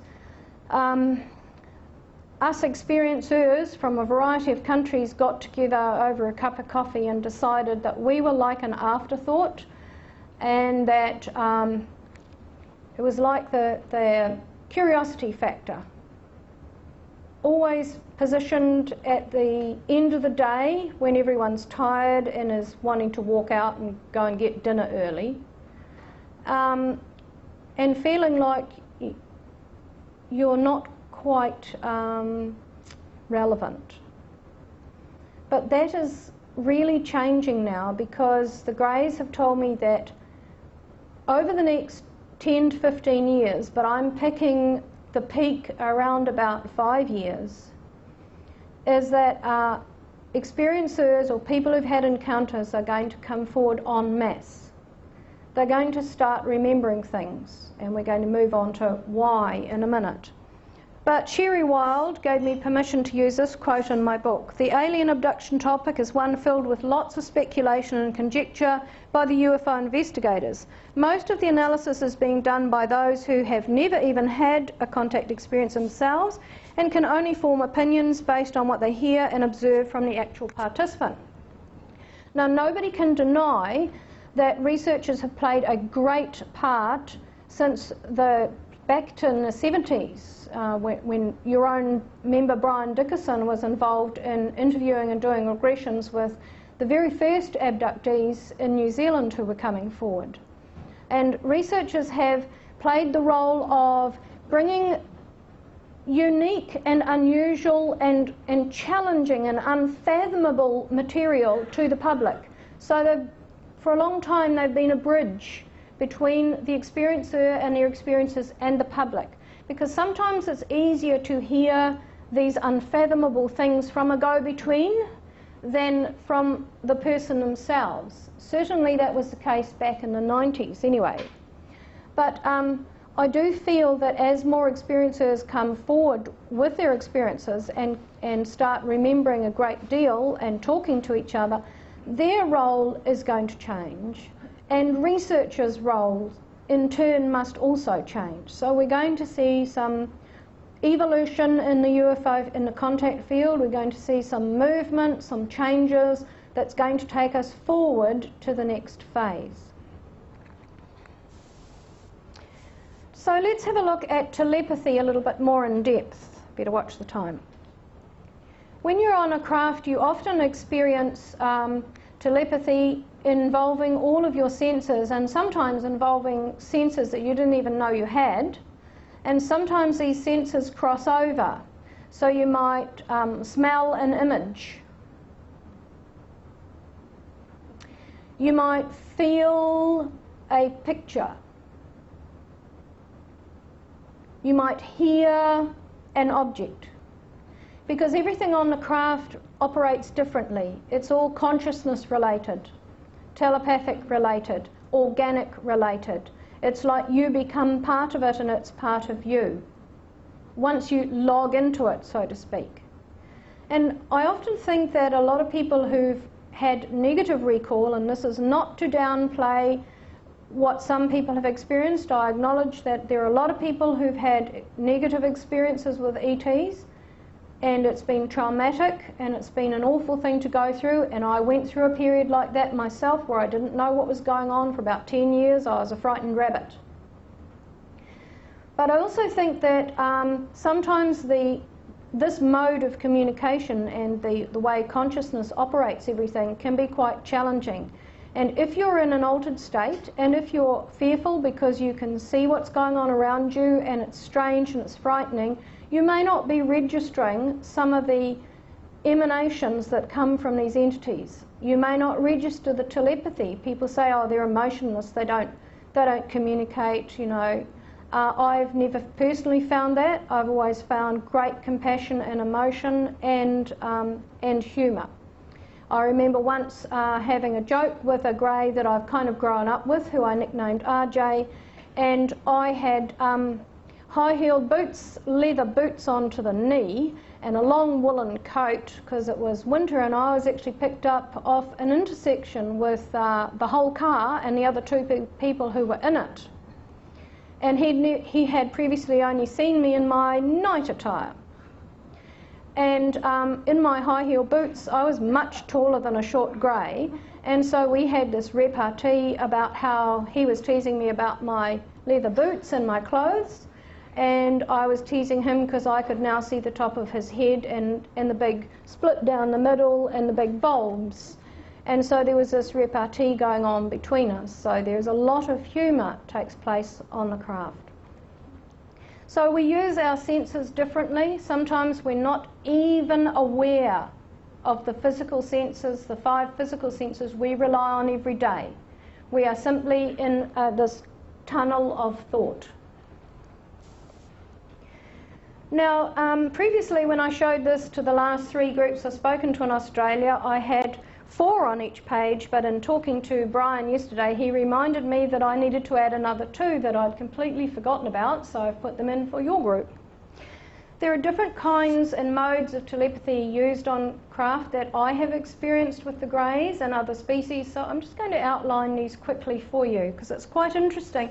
And as Brian said to me yesterday, it's almost as if it is a language of sorts. As Rudy said, it's a universal language, but it has these elements, levels and components. So it's very complex. We think of telepathy as just going from one brain to another. You're sitting in your living room, the phone rings, and you think, oh, that's Jill. And at the other end, Jill had been thinking, oh, I'll ring Suzy. And that's something we all experience, but on a craft it's much more complex. So information transfers, I mentioned before, a vast quantity of material transferred from one brain to another. And I have recollection of being on a craft when my son was 7, and he was sitting up on a special chair and I was observing. And the grey accompanying us said to me, okay, you can watch and witness what he's going to do, what we've taught him to do. He's going to show you, as his mum, what he can do. So he got this big download of information transfer of material, and he then was instructed by the grey to alter the sequence of each set. Would look mathematically at sets. He was given a variety of sets. Each of those sets had hundreds of things in it. He then had to reorder the things in each set, reorder the sets. Then he put his hand on a rubber pad and he transferred it to the computer. And I witnessed it coming up on screen, all the symbols, all the images, everything coming up on screen. And when he'd finished, the grey said, good, that's fine, yep, that's okay, you got it right. And I was told that in the future, this is how the young people who have been trained in these ways will communicate with each other, because surveillance on our planet will become so great that people like us will be hunted down. People in certain positions will want to know what we do, how we do it, and why. And these younger people are the ones who've been the most vastly trained in these skills. So downloads is something that's a little smaller, maybe a pocket of information that's specific to a particular subject or whatever, something you don't necessarily have to sift through. An information transfer may sit in your head for a long time and open up one day when you least expect it. Multi-layered streams. I experienced this when I was 8 years old, where a senior grey that I called the grandfather, because he seems to be ageless, he sent 3 streams to me at once about something I'm going to describe in a minute. The first stream was simple and it kind of introduced me to what he wanted to talk about. The second one was hugely vast and complex, too much for an 8-year-old. Most of it went into the subconscious for later on. And then the last one was just calming me down, overlaying it with a peaceful overlay. But they were all sent out at once and all absorbed at once. Thought seeds. I was in a situation where I was lecturing to a group of humans on a craft, and a month prior to doing this, the humans who were going to be talking to groups of humans on a craft were equipped with a thought seed. And my understanding of a thought seed is that it's a quantity, it's like a lesson plan or a structure, an outline of something they want you to do. But you can open it up and you can examine it and you can add to it. So we were encouraged to add our own thoughts and personality to it, our own life experiences, so that when we spoke to the group of humans, it had our component in it. So it was a structure upon which we could build. So it's a thought seed that can grow. Telepathic accents is one of the ones that I forgot to mention to the other groups. And I talk about speaking to the human-like entities that you saw earlier on the slides, and the way that they spoke telepathically, conversed telepathically, was slightly different to the greys. So I call it an accent, and it's simply an energy, something almost indefinable but different. So it's like listening, as I said before, to an Irish person and maybe a German person, and you recognise the accent. The language is the same, they're still speaking English, but they're speaking it with an accent. And the other one I've added in is the child to adult mental view. And on a number of occasions as a child, they wanted me to understand something from a deeper level. So they weren't just throwing it into your mind and leaving it to open up later on. They wanted you to understand it in some way, in a much more complex way. And so they put information into your mind, and then it's like they drag your mind forward along the timeline, and you go from 8 years old to 28 years old in your mind, and you understand something at this level that they're telling you. So that understanding goes into the subconscious to come out later, and then zap, you're back to the 8-year-old again. And sieving. If they're wanting you to get up to speed and they're talking to you individually, conversing telepathically, and you're not quite keeping up and time is short and they're going to take you home soon, they will throw a whole lot of information on one specific thing into your head and bring you up to speed. And what you don't understand will fall through what I call a sieve and go into the subconscious again, and the rest will stay there. And they'll keep dragging it out of the subconscious and throwing it in a rotational form like this, round and round, until not so much as falling out the bottom of the sieve, and they go, okay, yeah, that's good, you understand enough now, and then they carry on with what they're saying. So they brought you up to speed. Exclusion is an interesting one.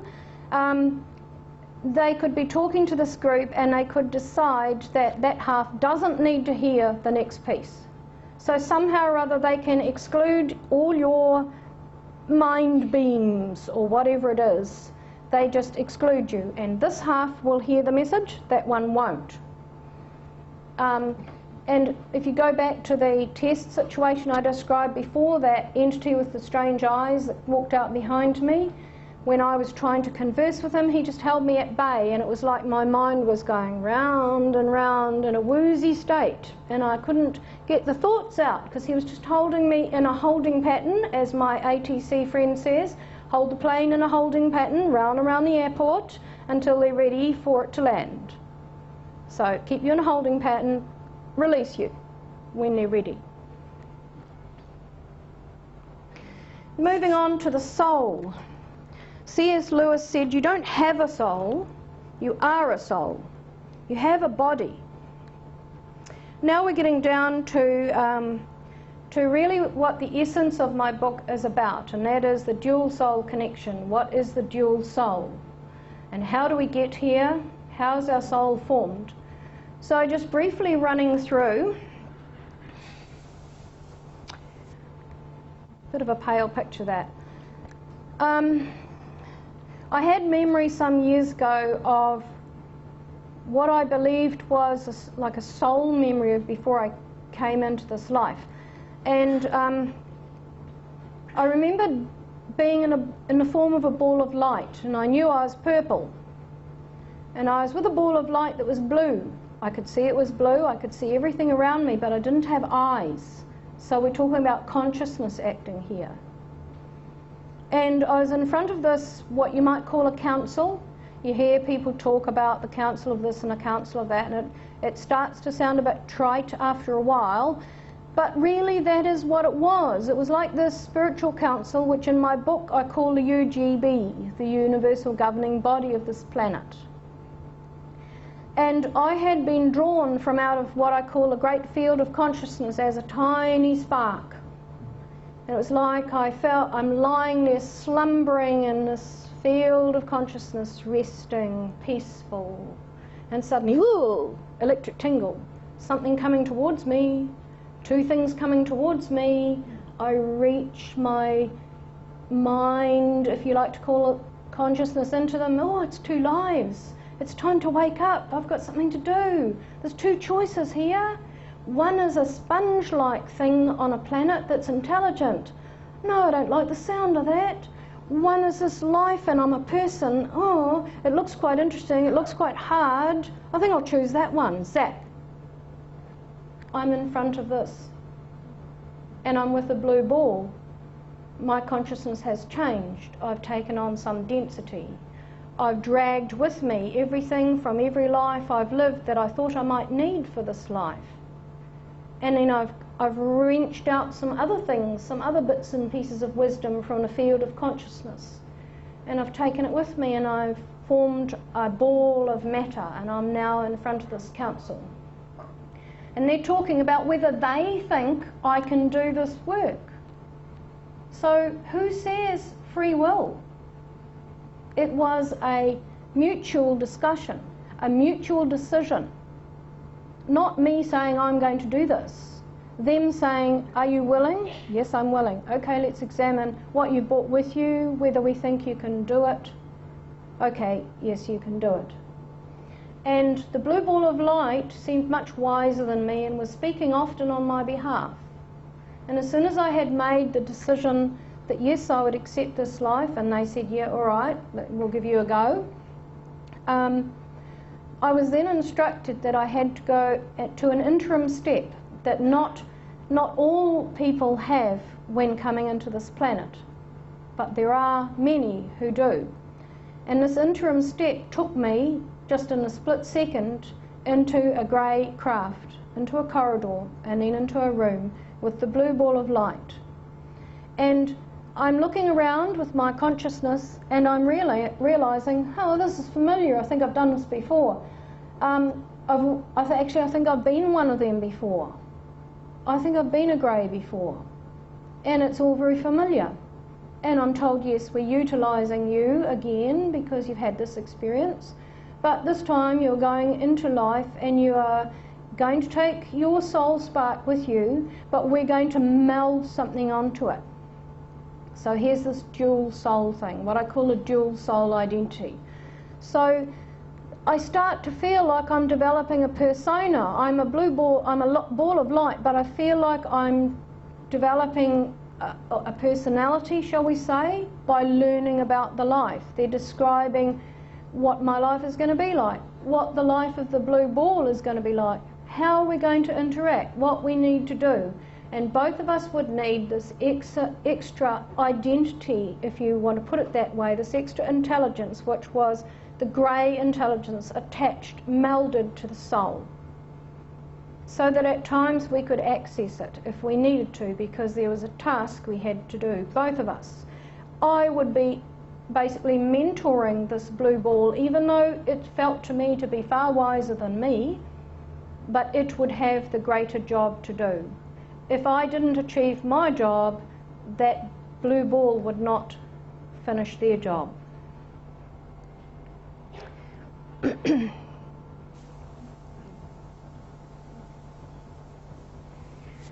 So this takes us now on to the next step. I've come into this life and I'm 8 years old. I'm on a craft, I'm playing with other kids of mixed species, and we can manifest things with our mind. We could make tunnels and crystalline shapes and whiz things through them and round them, and by interacting with these other species we learnt to get to know how each of these species operates, and we learnt some of the skills that they could exhibit naturally from childhood. And this leads us on to chapter 11, meeting the soul of my future son in 1962 when I'm 8. So I'm asked from that playroom if I would like to go down the hall and meet another child, and I say yes, I would. So I'm taken out of the group, down the corridor and into a room, and I wait with the grey, and after a while 2 greys come through the door and they've got a blue ball of light. And I'm disappointed because I thought this kid was going to come through the door to play with, and instead it was a ball of light. So I was told, okay, we want to see how you will interact with this ball of light. It's a friend, you can play with it. I was given this big download, this big 3-layered strand about this child's life. I was told that one day when I was older, married, I would have a son, and it would be this blue ball. So this blue ball that had come into my life with me was going to be my son. I found this quite difficult as an 8-year-old, and I was crying and he was calming me down, and I'm saying, but I'm not married, I don't understand this, I'm frightened. And he's just throwing those 3 streams at me, and in the end he just touches my forehead and I calm down and I forget everything he's just pushed into my mind, and all I can think of is I'm going to be able to play with a friend. And they say, we'll leave you now to play for a while, but we will observe and we'll come back in a little while. So I ask it if it can bounce, and it doesn't do anything. I walk around it and I look at it and get quite disappointed that it's not doing anything, so I sit down, and at that point I feel it observing me. You know that feeling where we're sitting there and we think, oh, someone's watching me, and we go, oh, and there's someone near or there's no one near, as the case may be. It was that kind of feeling. So it came down onto my shoulder and then began interacting. And we had a good time playing, chasing around the room. Whoops. So eventually they came back and said, good, this is going to work. This will be good. You relate well. When you come back on the craft, you will associate with this blue ball of light that will be your son. And I said, no, it's my friend.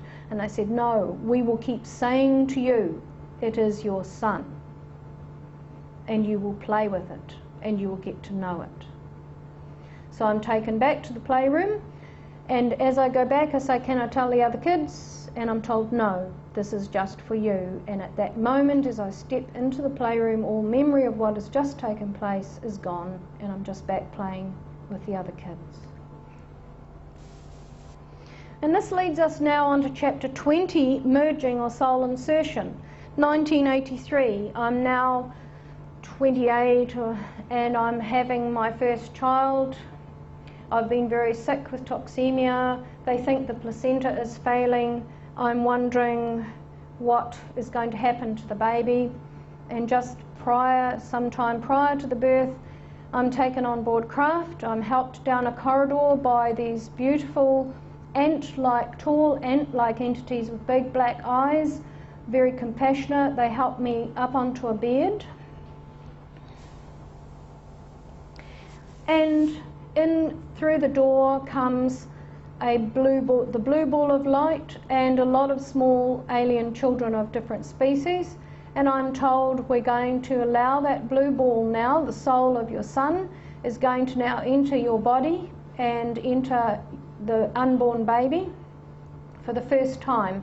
And in order to do this, we must lower your metabolism. So it was rather like being a yogi where you almost stop breathing, you become quite cool.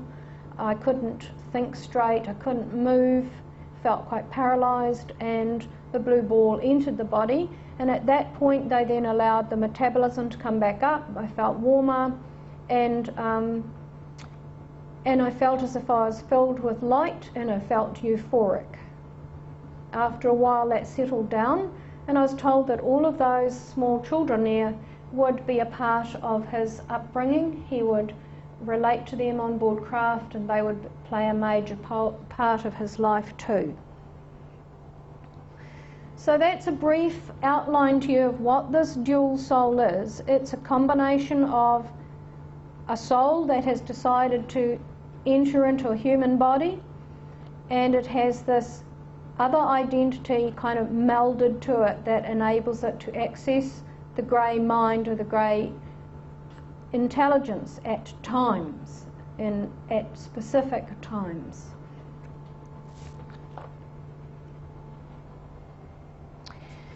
Now, my husband did this image for me, but he's put a male lying on the bed. It's actually supposed to be me lying on the bed, but the two orbs that you can see a few minutes beforehand were actually greys, and they were able to transform, like filtering and disintegrating. I'm going to be talking later this year in Britain more about this disintegration aspect. And they filtered into the ball of light, or the soul aspect. A lot of people talk about orbs and wonder if the orbs they're photographing are souls. From my investigator's point of view, knowing a little bit about photography, I know that some of that will be dust particles and water particles, but then I have also seen and photographed orbs of light that look extraordinarily like what I have seen on the craft. So I think this is a whole area where we still have a great deal to learn. And I describe in the book rising out of my body as a 14-year-old in the form of a grey. Many people describe this. One of your own authors here, Judy Carroll, describes this. I think she's spoken to your group. Many people and experiencers describe walking out of their human body or walking into their human body and they become a grey form. They can also kind of dematerialise into this ball of light. I have a close friend in New Zealand who's a very straight up and down person. Once upon a time he would probably not have used the word UFO, spirit, orb or any of those kinds of words. Now he does. And he had a past life regression where he described dark eyes. Oh, it feels friendly, not threatening. No hair, dark eyes, silvery complexion, greyish, surrounded by light. It's at the end of the corridor. It feels like it wants to be with me, be a part of me. It wants to be friends. I feel like it's inside me. And he described this grey, which he thought was actually some part of himself, walking towards him and into his body. Now I can imagine that there will be some sectors of society who will remain unmentioned at this point, who may have difficulty with this whole concept. But I think we are on the very knife edge in this world of understanding more about the soul, where we came from, what we are capable of doing. Because all of us are capable of these kinesthetic, psychic kind of abilities. All of us. It's just a matter of it unfolding. Now, in the course of researching different things for my book, I was recently put in touch with Joe Nyman, who's an 81-year-old researcher from the States, going back, well back to the 80s and 90s. He does regression therapy, what he calls recovery of UFO encounter imagery, which is an interesting way of putting it. It's a very nice way of putting it. He's a former field investigator, very, very well experienced, and a very insightful, thoughtful, a really delightful person. Now, I've looked at some of the articles he wrote. He was involved in an MIT conference in the States with John Mack, Bud Hopkins, David Jacobs, and a lot of other researchers in the 90s. And he came up with a theory through a lot of his regression work he'd been doing of duality. And a person in the US contacted me just after my book had come out and said, you need to talk to Joe Nyman because he's talking about something similar, not quite the same.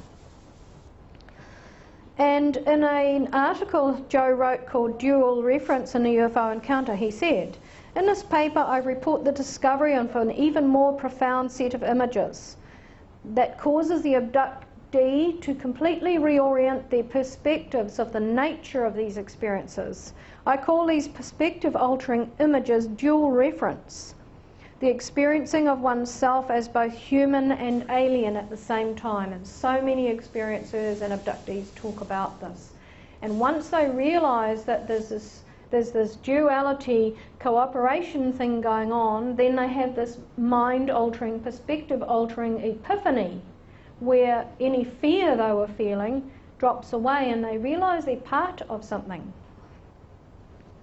It implies the taking up of residence in the human form at birth or before of a fully developed intelligence which for a while, and then I typed it wrong, sorry folks, human and non-human nature, and of the prearranged monitoring to be conducted throughout life. So he is saying that, what he's saying is that there's people with a dual reference. And initially his perspective was that people seemed to have this other life as a grey and then they'd be a human for a while. But that may well be the case, but what I'm saying is that these people who've got this dual reference that is formed in the one soul and can access both intelligences at certain times for certain reasons that they are trained to do from birth. And they are monitored, just as Joe Nyman has said. And this leads me on to the next thing I want to talk about is the multi-layered complex programs on board craft, where people are brought on board pre-birth, soul state. They incarnate. They are part of a program they have agreed to, they're not forced to do it. You develop this sense of commitment, and how many people say, I feel like there's something I've got to do in life but I don't know what it is. And I would suspect that many of those people who say that are having some kind of soul memory, or they are part of these programs. And what they need to do and what they have to do in life will unfold eventually, given time. I'm looking at you, William.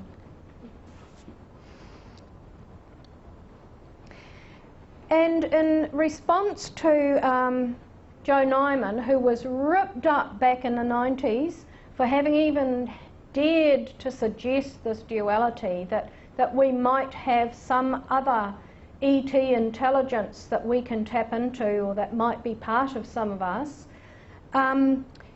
he was really ripped up. And John Mack, surprisingly, came out in support of him and said, roughly half of my recent cases have revealed a relationship to the beings which is similar to Joe Nyman's dual reference.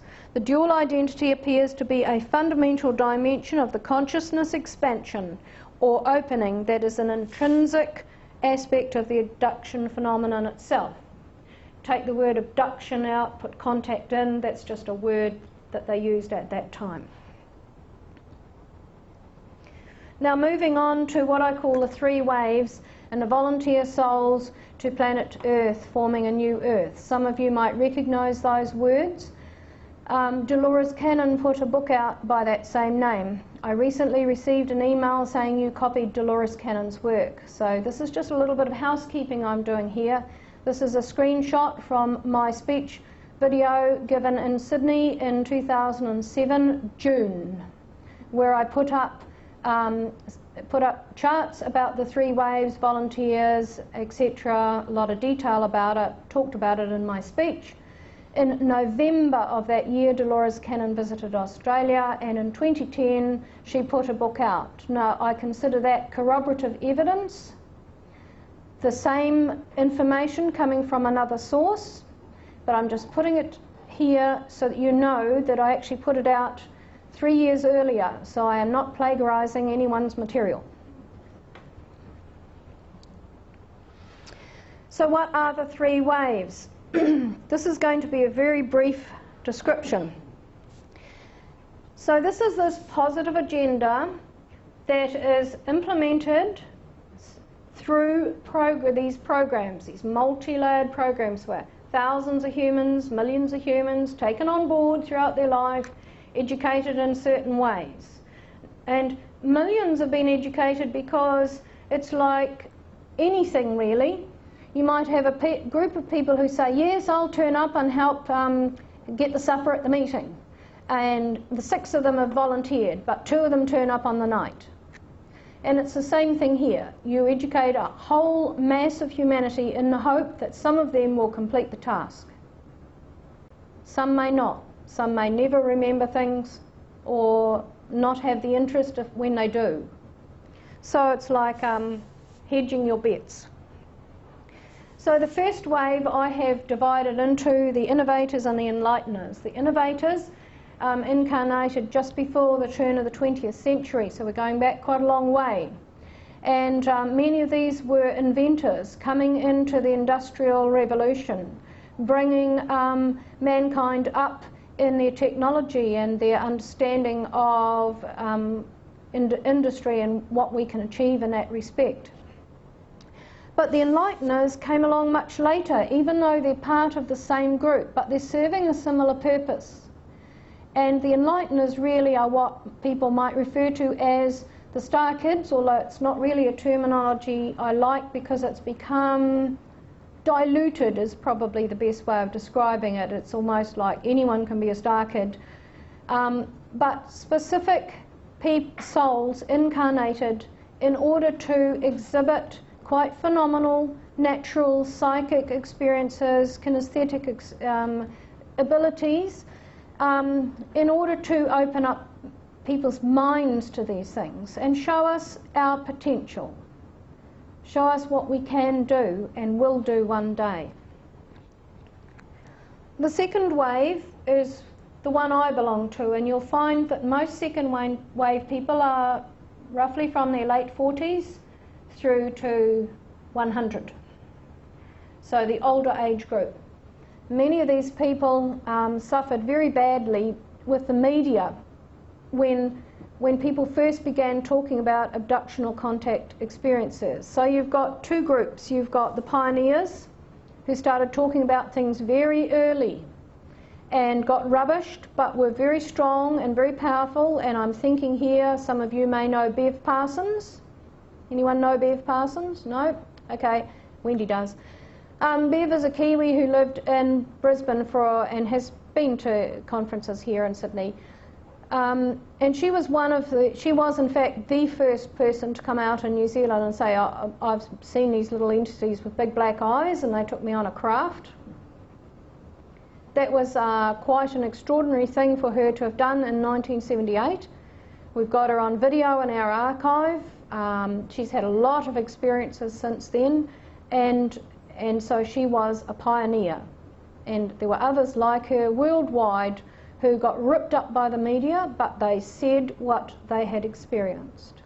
And then coming along later is people like me, and there's that word communicators, people like me who've taken a long time sitting on their experiences, analysing, thinking, watching, waiting, listening, learning, making sense of it, trying to put it together. And the reason why we have had to spend so long doing that, the members of that group, is because we are the ones who will speak to the public and are speaking to the public. So there's this period, this timing issue.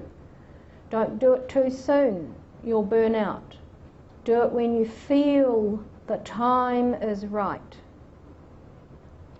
And the third wave, well, that's the one my son is in. The implementers, they're kind of called a variety of names for a variety of reasons. The fourth intellect, you'll have to read the book to understand that one. But briefly, they are kids who've had the soul taken on board, craft and educated. The human taken on board and educated. The grey identity part of their dual soul taken on board and educated. And it is their task in life to meld all three together into what I've called the fourth intellect. What the Greys described as the combination of the three being exhibited in their life. They really are the beginning of what I would call the future humans. Their children, grandchildren, there's genes that will activate all the way along the line. And they're called the implementers because they have had the most vast education on board craft, and they have all of the psychic abilities and the things that the star kids have, but the Greys call them the concealed ones. Not for any negative reason, but to protect them. So for most of their life up until around about their mid-30s, which is where my son is approaching now, they will exhibit those abilities naturally. They won't, but not overtly. The star kids tend to exhibit them overtly. These implementers will just show them when the time is needed in a very low-key way. And so nobody around them is going to be daunted by their abilities. And they are hugely educated both on board craft but in life. So my son has 3 degrees and has a very good position in business, but he's an analyst, a global analyst. And so those skills, those analytical skills that the Greys have to analyse everything to the nth degree is very, very obvious in his abilities and personality. And they will rise into positions where they will have great power, but that power will be used in a very positive, constructive sense. Not the kind of power we're seeing worldwide now that keeps people subjugated, keeps people under wraps, dumbed down, and not able to turn left or right. All of that must pass away. If we're going to evolve as a planet and a species, that has to pass away. We're talking about going out into space, but hey, are we ready? And this is what the ETs are worried about. Are we ready? Are we going to blow ourselves up or our neighbours? Are we going to take these tendencies that need to change out into space? So they described our status at present as being like in the muddy eddies on the edge of a river. So you've got a river, the central flow or the channel is flowing reasonably swiftly and cleanly, it's progressing, it's moving down to the sea. But on either side you've got the muddy, swirly, sludgy bits that are stagnant. That's where our status is, I'm sorry to say. And so this whole thing, this agenda for human advancement, is bringing us back into the flow, out of the stagnant water where everyone's throwing their cigarette butts in their chip bags, bring us back into the flow and getting us moving, keeping up with the flow and the expansion of the universe. This is what is facing us at present. And every time I put this image up, I feel extreme emotion, because the very day in New Zealand that I did a regression on the coming earth changes, where I was shown the most horrendous catastrophes, I then went and shouted the researcher regression therapist lunch in town, and on the way back we called in at a vegetable store, and the lady said, "Have you heard the news?" We said, "No, what's happened?" And she said, "Christchurch has been destroyed by an earthquake." And it really brought it home to me where we are at. And where we are at is of our own doing, collectively. We can always blame someone else, and there's always some who maybe should shoulder more of the blame. But all of us can make changes. And looking at TV in the last few days at Wendy's Place and seeing 6,200 people have died in Nepal, and only days after the earthquake, 6 weeks or so after the earthquake in New Zealand, where people were crushed in buildings, we had the Japanese tsunami, and then we had the Philippines, and we had Samoa, and we've got volcanoes blowing out, we've got the Ring of Fire activating. And the images that I was shown on the craft were so shocking. They put them in what I call quick time, where the images started with maybe 4 images every 30 seconds, and then after a while they were flashing on the screen on the craft, 50 every second, and it was just going straight into the subconscious, and the whole auditorium of humans was sobbing. And then they just went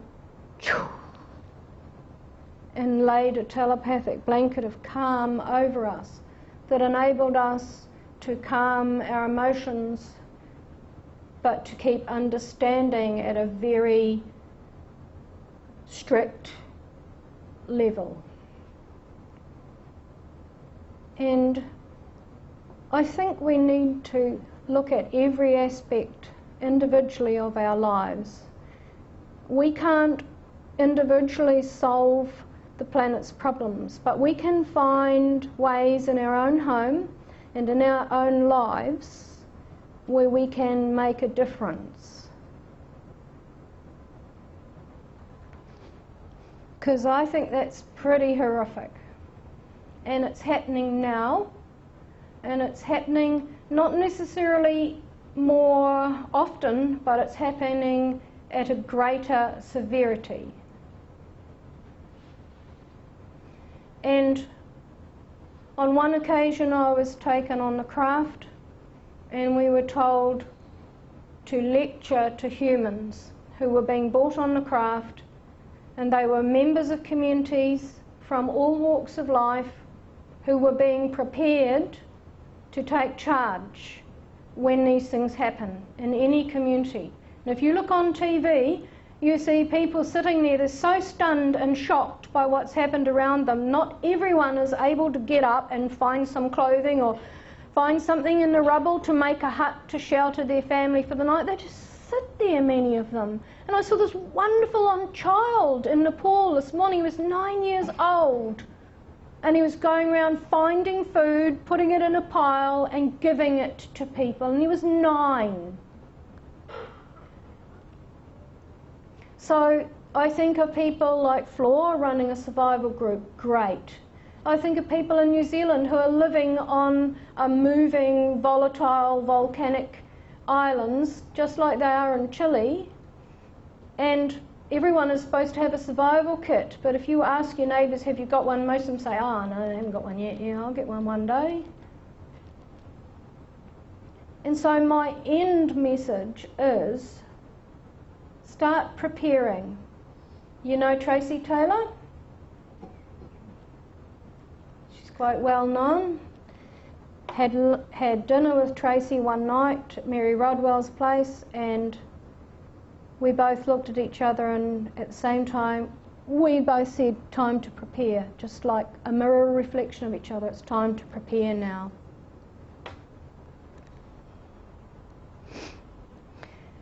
So that's my commitment, a very deep and urgent commitment to speak to people, not necessarily in the UFO field, and wake people up, wake the sleepers, get people moving, thinking, coming forward. And when I decided to call my speech that, I had this experiencer in the States, Jeff, had sent me some material, and in it he said, these beings have told me time and again to wake the sleepers. Hello? Almost as if this is meant to be my mantra. My God, if that wasn't confirmation for me.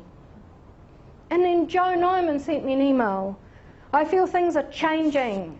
I mean that now may be the time to expand the public exposure of the idea of duality.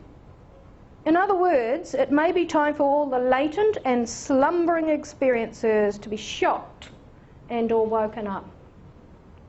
Well, goodness me, look at those images I showed you of the typhoon. Isn't that shocking? Isn't it time to wake up? And I wrote in my book, communicators are being activated quickly now worldwide, and when more of them start communicating their experiences and understanding of extraterrestrial contact themselves through a variety of means, it will facilitate an unlocking process in people who as yet have little or no conscious memory of why they incarnated in this life. How the communicators present their knowledge and experiences to the public will be crucial. This ongoing process of triggering human consciousness is part of our expansion of awareness, a microcosmic reflection of our expanded universe. And I'll finish with a quote that Rudy put in one of his footnotes. I consider Suzy's last statement to be profoundly correct. Consciousness enhances the VZPE, vacuum zero point energy, dark energy, and assists in the accelerating expansion of our universe. Thus we, as sentient beings, are co-creators of the universe. What do we want to create? And is it time now to start doing it? Thank you.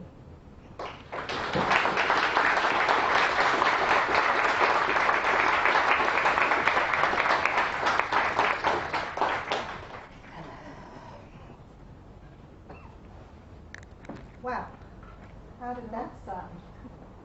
Ooh. Okay, now we've got time for questions, so would you speak up loudly if you have questions, because you're not finished yet. Sorry, forgot all about that. Sorry. Any questions? Yes.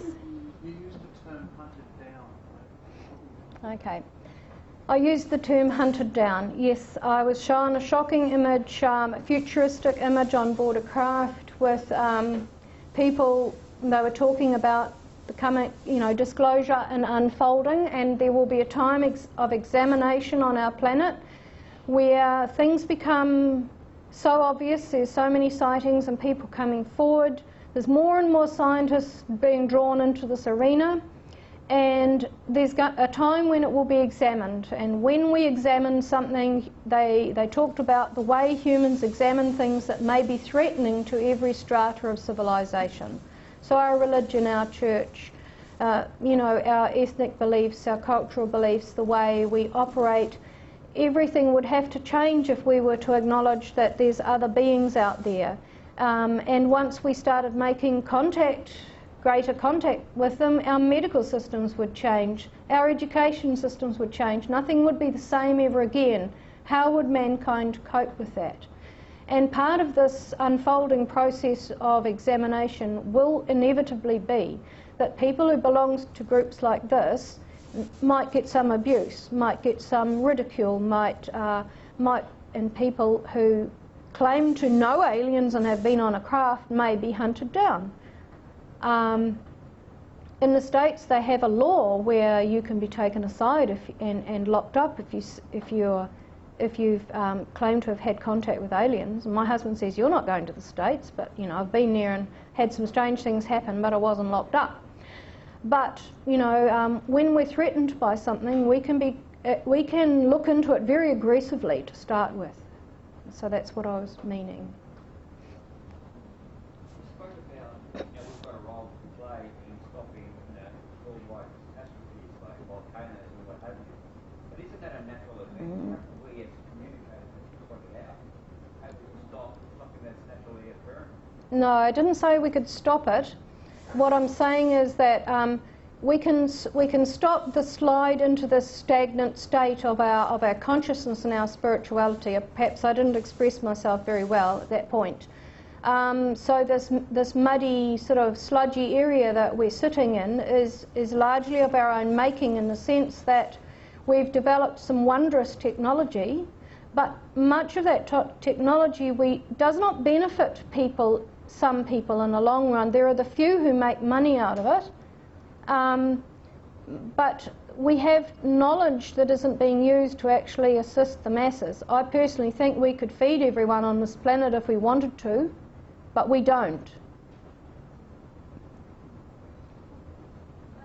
you think that the planet Nibiru is pulling on an magnetic field that does actually exist and visit people that changes?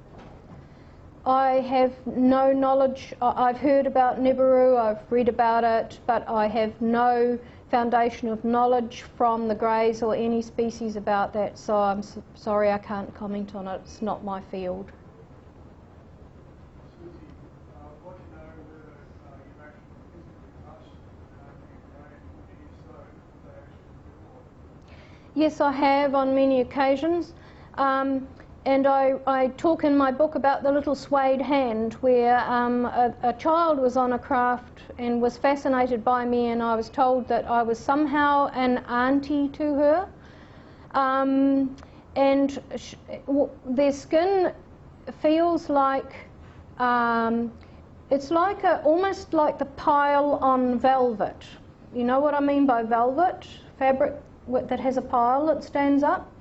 So if you ran your hand over a carpet that's a loop pile, if you make that many, many times smaller, it's like the skin has little cilia that stand up on it like this, and you can feel that when you touch it.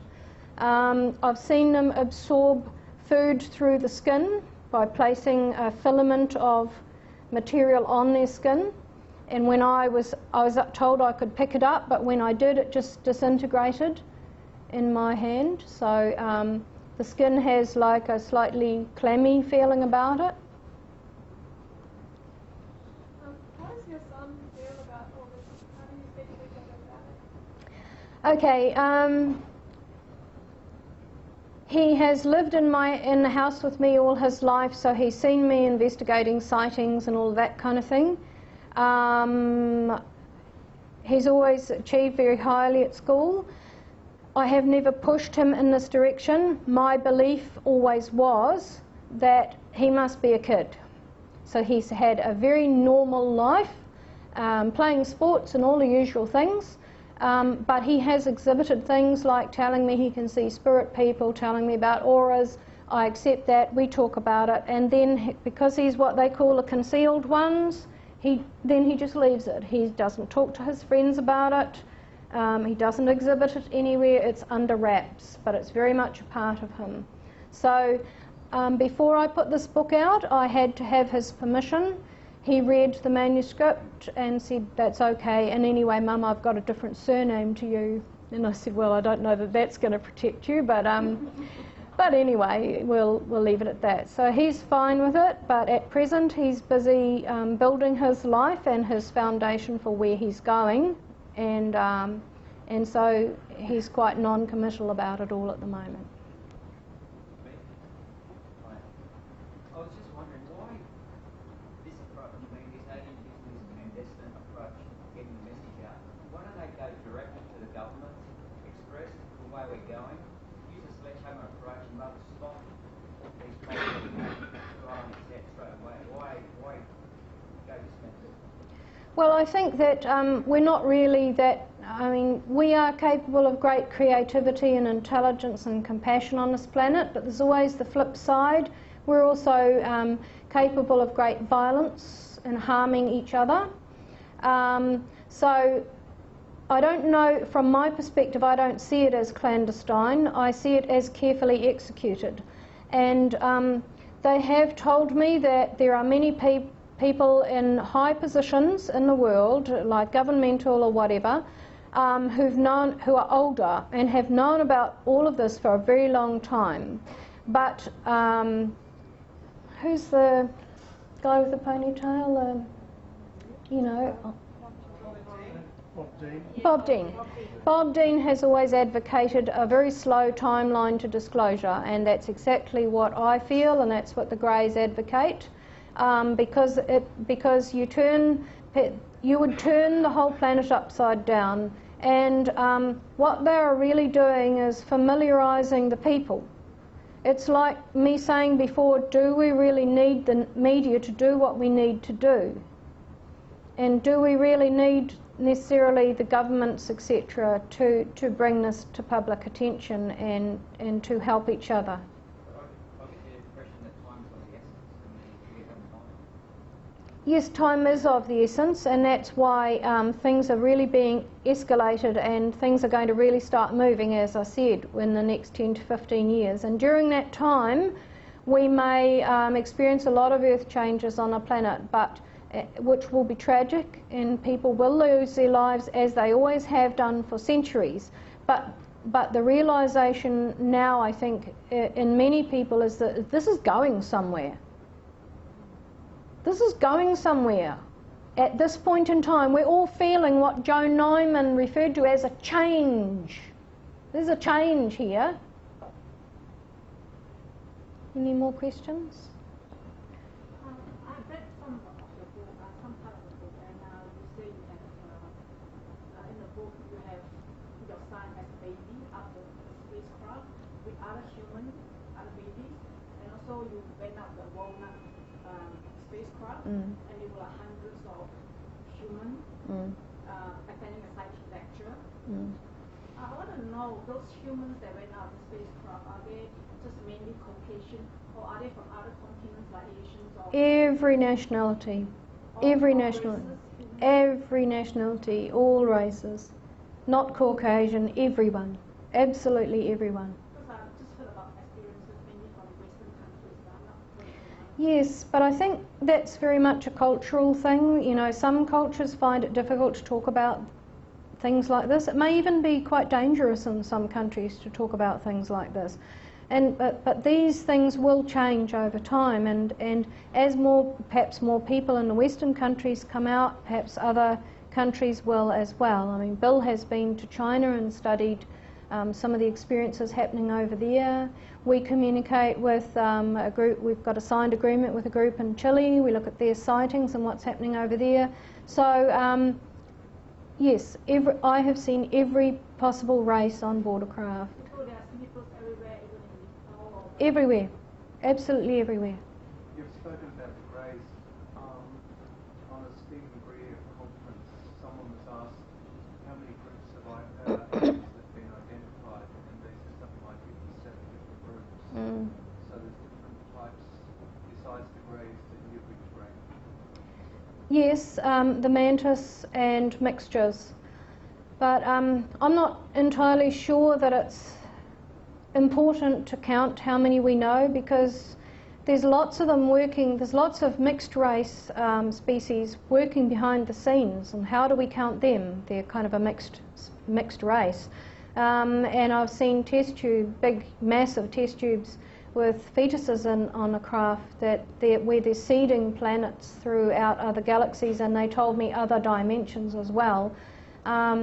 And they are a combination of many species that they've put together for a variety of reasons to suit certain environments. So I sort of think we're getting past the us and them, or this species and that. We're getting to the point of what is the intent? What is our intent? What do we need to do? What's our intent in our life? And what is their intent? What is the joint intent? And how do we put it together? Suzy, it sounds like the grey aliens are actually interbreeding human beings, crossbreeding humans with grey aliens, and if they are, why are they doing it? And also, I've learned that they are possibly from places like Theta Reticula, and they're having problems in their actual on their planets, and they're interested in settling on Earth. There's a lot of information out there, and I can't talk about other people's information that I haven't experienced. I have to stay focused on what I'm familiar with. I have been told by the Greys I've had contact with that they are kind of nomadic. They've got massive craft, massive cities in space, and they travel, and one of their main features, one of the main jobs that they're doing is ensuring the survival of species. And they have said, well, even if you guys blow yourselves up, and we hope you don't, we've got you all anyway. So, sorry, I've forgotten the last part of your question now.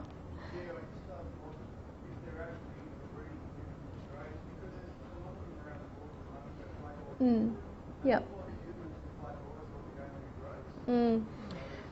Well,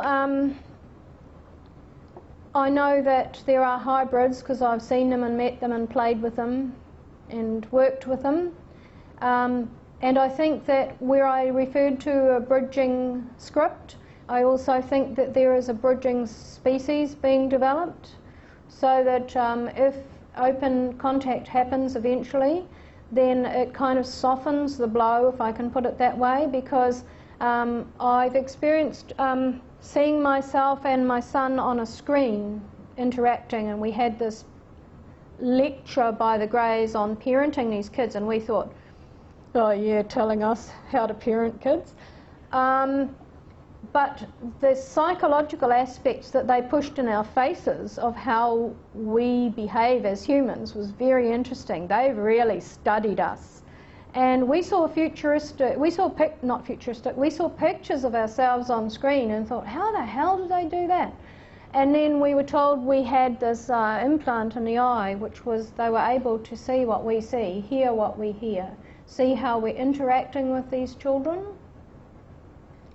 So they also use this footage, if you want to call it that, for the hybrids to learn how we think and how we behave and what we wear, etc.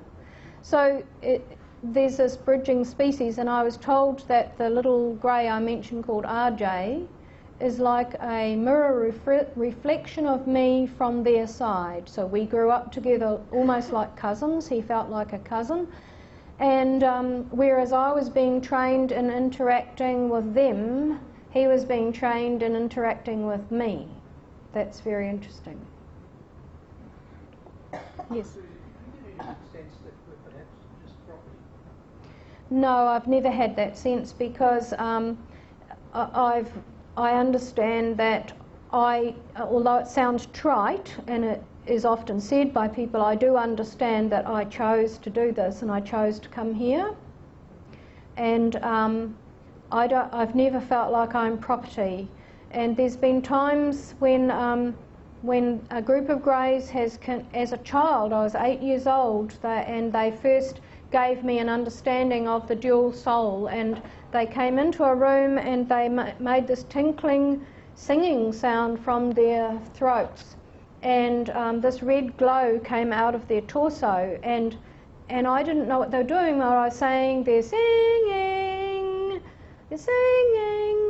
and then I went, oh, because I realised there was this red glow coming out of me as well. So they were talking to this other part of me and thanking me and this other part of me for being part of this. And I was only 8 years old then, and having outlined to me what I needed to do. I'm wondering if through your interactions with the Greys, whether or not they discussed the importance of love with the transition that we're talking about. Yes, they have always exhibited love, and you know, some people find that hard to accept who've had different kinds of experiences, perhaps with other species of greys. But I like to sort of remove the word love and bring in the word intent, because intent drives everything. What is your intention? Is it pure? Is it honest? Is it going somewhere? Does it have a purpose? And I remember them once showing me like a video footage of negative intent. They taught me to recognise positive and negative, and I could see bullets going through the air. I could see bombs. I could see cars and trucks that carried bombs, trains that carried military machinery, and I was able to see around them this terrible sludge, this dark, terrible sludge of energy, and that was the intent. That was a human intent attached to that equipment. Inanimate objects surrounded by this sludge, and everyone who came in contact with it would be affected by it. So we know that intent has a physicality. It can harm, it can heal. Now you mentioned that that screen that you went back in time and you see the grids. Yeah, yes, the galaxy screen. I mean, do you have a chance to play around with it? I mean, you go back and you find out like major events and answer some. Yes, yes. Rudy and I talked about this at length because it had this massive database, and I was told this is showing you real time. Well, when we see something in astrophysics and astronomy, we're seeing something that happened thousands of years ago that's just reaching us. So how do they do this? I don't know how they do it. Rudy and I both wish we did know. But you can also project the future. Yes, I've been shown futuristic images like the big Earth changes, coming Earth changes. We can change, I'm sure we can change the intensity of what happens, and we can change how we survive and how we face it and how we deal with it and what we learn from it. Yes. Suzy, what do grey aliens actually eat? I'm sorry, I can't hear you. Well, when I was 12, I was taken into their quarters, which was quite an unusual thing. And because I'd been asking questions about what do you eat, I didn't ask what do you drink. I asked what do you eat. And often if human children on a craft express an interest in something, they'll take you off and show you. And so I was taken in a big light elevator and into what I call their quarters, which was very, very different from where humans and other species operate. It was lower, more confined, very simple and basic. And I was taken to what they said was like our equivalent of a kitchen. They were pouring this stuff that to me looked like vegetation, but fibrous and in long splinters almost, and different colours. And it was being poured into this machine, and there was a bright blue light operating inside it. And today if we see a light operating inside a food thing, we know that it is what? Somehow sterilising it, I don't know, irradiating it or killing flies or something like that. And I don't know what it was, but to me as a child it looked like vegetation. And when it came out of this machine, it was in the most exquisite little strips, like a little flexible bangle. And that's how I saw it as a little girl. It was like a little flexible bangle, and I wanted to put it on my arm, and they said, well, you can, but it won't. I can't remember the terminology he used now, but he used a wrong terminology, and I corrected him. But he was saying it won't suit you. He said it won't fit you, and I said, you mean it won't suit me? And he said yes. So put it on their arm, it absorbs and stays there, because of all these cilia little things that stand up. Put it on my arm, I didn't even get that far. I picked it up and it disintegrated, and I was really disappointed. But it seemed to be vegetation of some sort. Yes, they were absorbing nutrients from it through the skin. And I've also been shown how to do it, but that memory is suppressed, and I'm hoping it comes out one day. But I've been shown how to obtain temporary sustenance from plants by absorbing something from the energy, and I've got a neuroscientist and plant physiologist who's a friend of mine in New Zealand looking into this concept and thinking about it. He can think so far, and he says, Suzy, I get to this point and I don't know where to go next, but you know, it's very interesting. Yes? If it's been suppressed, how do you know that you have that knowledge? Because I was told. I was told that we were going to be shown how to do this, but then they would just put a dampener on it. And we asked why, and they said because there must be the first step, then the second step, and the third. We can't take you too far in terms of scientific stuff. You have to have the interim steps for the understanding. It may be misused. And we said, well, with people starving at the moment on the planet, why can't we remember and teach people how to do it? And they said, with all changes, there will be casualties. In your book, you mentioned something about that ETs help people that have had cancer and stuff like that. How common a practice is that? Very common. It happens all the time. And a friend of mine in New Zealand who has memory of being put on a table with like an energy belt over him just to stop him from moving, and was subjected to a bright light in one part of his head, and that was a healing process. So I don't know how they choose people. I don't know whether those people are in programs and they're giving them a bit longer to achieve things. I don't know, but there seems to be a philanthropy taking place here, and I don't know how the selection is made. Yes, sir. Pardon? No. It's not a party trick, and no, I can't do that.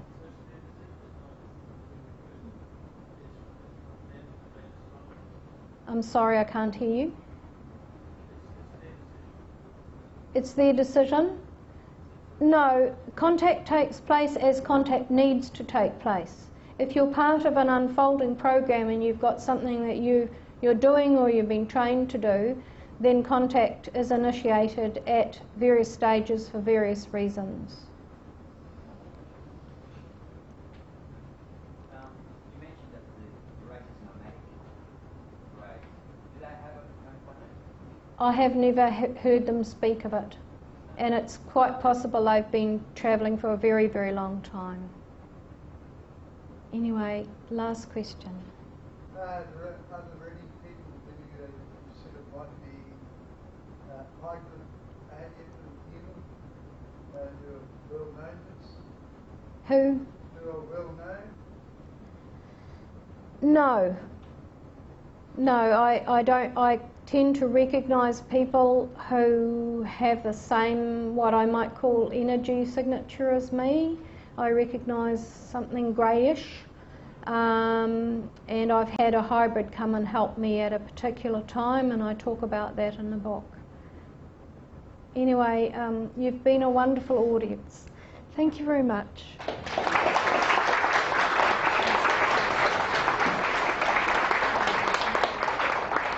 Thank you so much for coming. I think that was extremely mind and eye-opening.